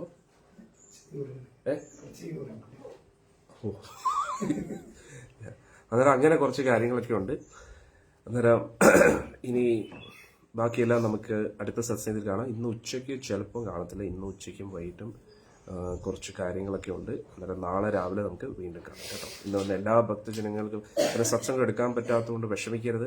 പിന്നെ വേറൊരു അപേക്ഷയുണ്ട്. ഷോർട്ട് വീഡിയോസ് ഇപ്പം ധാരാളം അപ്ലോഡ് ചെയ്യുന്നുണ്ട്. ഓരോ ഷോർട്ട് വീഡിയോസും നിങ്ങൾ പൂർണ്ണമായിട്ടും കാണണം എന്നൊരു അഭ്യർത്ഥനയുണ്ട്. വേറൊന്നും കണ്ടല്ല, നമ്മൾ സത്സംഗം കേട്ട് ആ സത്സംഗത്തിൽ കേട്ട കാര്യങ്ങൾ നമ്മൾ ഒന്നുകൂടെ റീകളക്ട് ചെയ്യാൻ ഷോർട്ട് വീഡിയോസ് നമ്മളെ സഹായിക്കും. അത് ലൈക്ക് ചെയ്യുക, ഷെയർ ചെയ്യുക, കമന്റ്സ് ഇടുക. എന്തുകൊണ്ടാണെന്ന് വെച്ചാൽ അങ്ങനെ കൂടുതൽ പേരിലേക്ക് ഈ സന്ദേശം എത്തിക്കാൻ വേണ്ടിയാണ്, അല്ലാതെ പോപ്പുലാരിറ്റിക്ക് വേണ്ടിയല്ല. പോപ്പുലാരിറ്റിക്ക് വേണ്ടി ചെയ്യുന്നത് വളരെ ചീപ്പാണത്. അങ്ങനെയല്ല നമ്മൾ ചെയ്യുന്നത്. ഈ ഒരു സന്ദേശം, ഭഗവാന്റെ സന്ദേശം, നല്ല സന്ദേശം, അത് ജാതിപരമായിട്ടോ മതപരമായിട്ടോ അല്ല, നന്മയുടെ ഭാഷ. അത് തന്നെയാണ് എല്ലാ മതത്തിലും പറയുന്നത്. ഈ മനുഷ്യരെ, മതം ഏതായാലും മനുഷ്യർ നന്നാവണം. മനുഷ്യരുടേതായിട്ടുള്ള മനുഷ്യത്വം, സഹാനുഭൂതി, ദയ, കാരുണ്യം, ഇത് തന്നെയാണ് എല്ലാ മതങ്ങളും പറയുന്നത്. അന്നേരം അതിന് ആ ഒരു നന്മയുടെ വിത്ത് എല്ലാവരുടെ ഉള്ളിലും നിറയ്ക്കാൻ വേണ്ടി, കാരണം മൊത്തത്തിൽ ആ വീഡിയോ കാണേണ്ട അത്രത്തോളം ക്ഷമ, പുണ്യം എല്ലാവർക്കും കാണത്തില്ല. അതുകൊണ്ട് ഈ ഷോർട്ട് വീഡിയോസ് നമ്മൾ അപ്ലോഡ് ചെയ്യുന്ന ഓരോ ഷോർട്ട് വീഡിയോസും നമ്മൾ ഈ സത്സംഗത്തിലുള്ള എല്ലാ ഭക്തരും കാണുകയും അത് മാക്സിമം ഗ്രൂപ്പിലേക്ക് ഷെയർ ചെയ്യുമെന്നതിന്റെ ഒരു താഴ്മയായിട്ടുള്ള അപേക്ഷയാണ്. ഇന്നലെ രാത്രിയോടുകൂടി ഒരുപാട് ഷോർട്ട് വീഡിയോസ് അപ്ലോഡ് ചെയ്തു. അതൊക്കെ നിങ്ങൾ ഷെയർ ചെയ്യുക. മാക്സിമം നിങ്ങളുടെ അറിയാവുന്ന വ്യക്തികളിലൊക്കെ വാട്സപ്പിലൊക്കെ അയച്ചു കൊടുക്കുക. അതിലൂടെ എന്ത് സംഭവിക്കും? അതിൽ ഒരു ശബ്ദമെങ്കിലും അവർ കേട്ട് കഴിഞ്ഞാൽ അവർക്ക് ഒരുപാട്, കുറച്ചെങ്കിലും നല്ല ചിന്തകൾ അവരുടെ ഉള്ളിൽ വരട്ടെ എന്ന് നമുക്ക് പ്രാർത്ഥിക്കാം. ഹരേ കൃഷ്ണ. ഇന്ന് വന്ന എല്ലാ ഭക്തജനങ്ങൾക്കും കനയ്യലാലിന്റെ അനുഗ്രഹം കിട്ടട്ടെ എന്ന് പ്രാർത്ഥിക്കുന്നു. ഹരേ കൃഷ്ണ. ഇനി നമുക്ക് നാളെ രാവിലെ 7 മണിക്ക് കാണാം. ഹരേ കൃഷ്ണ.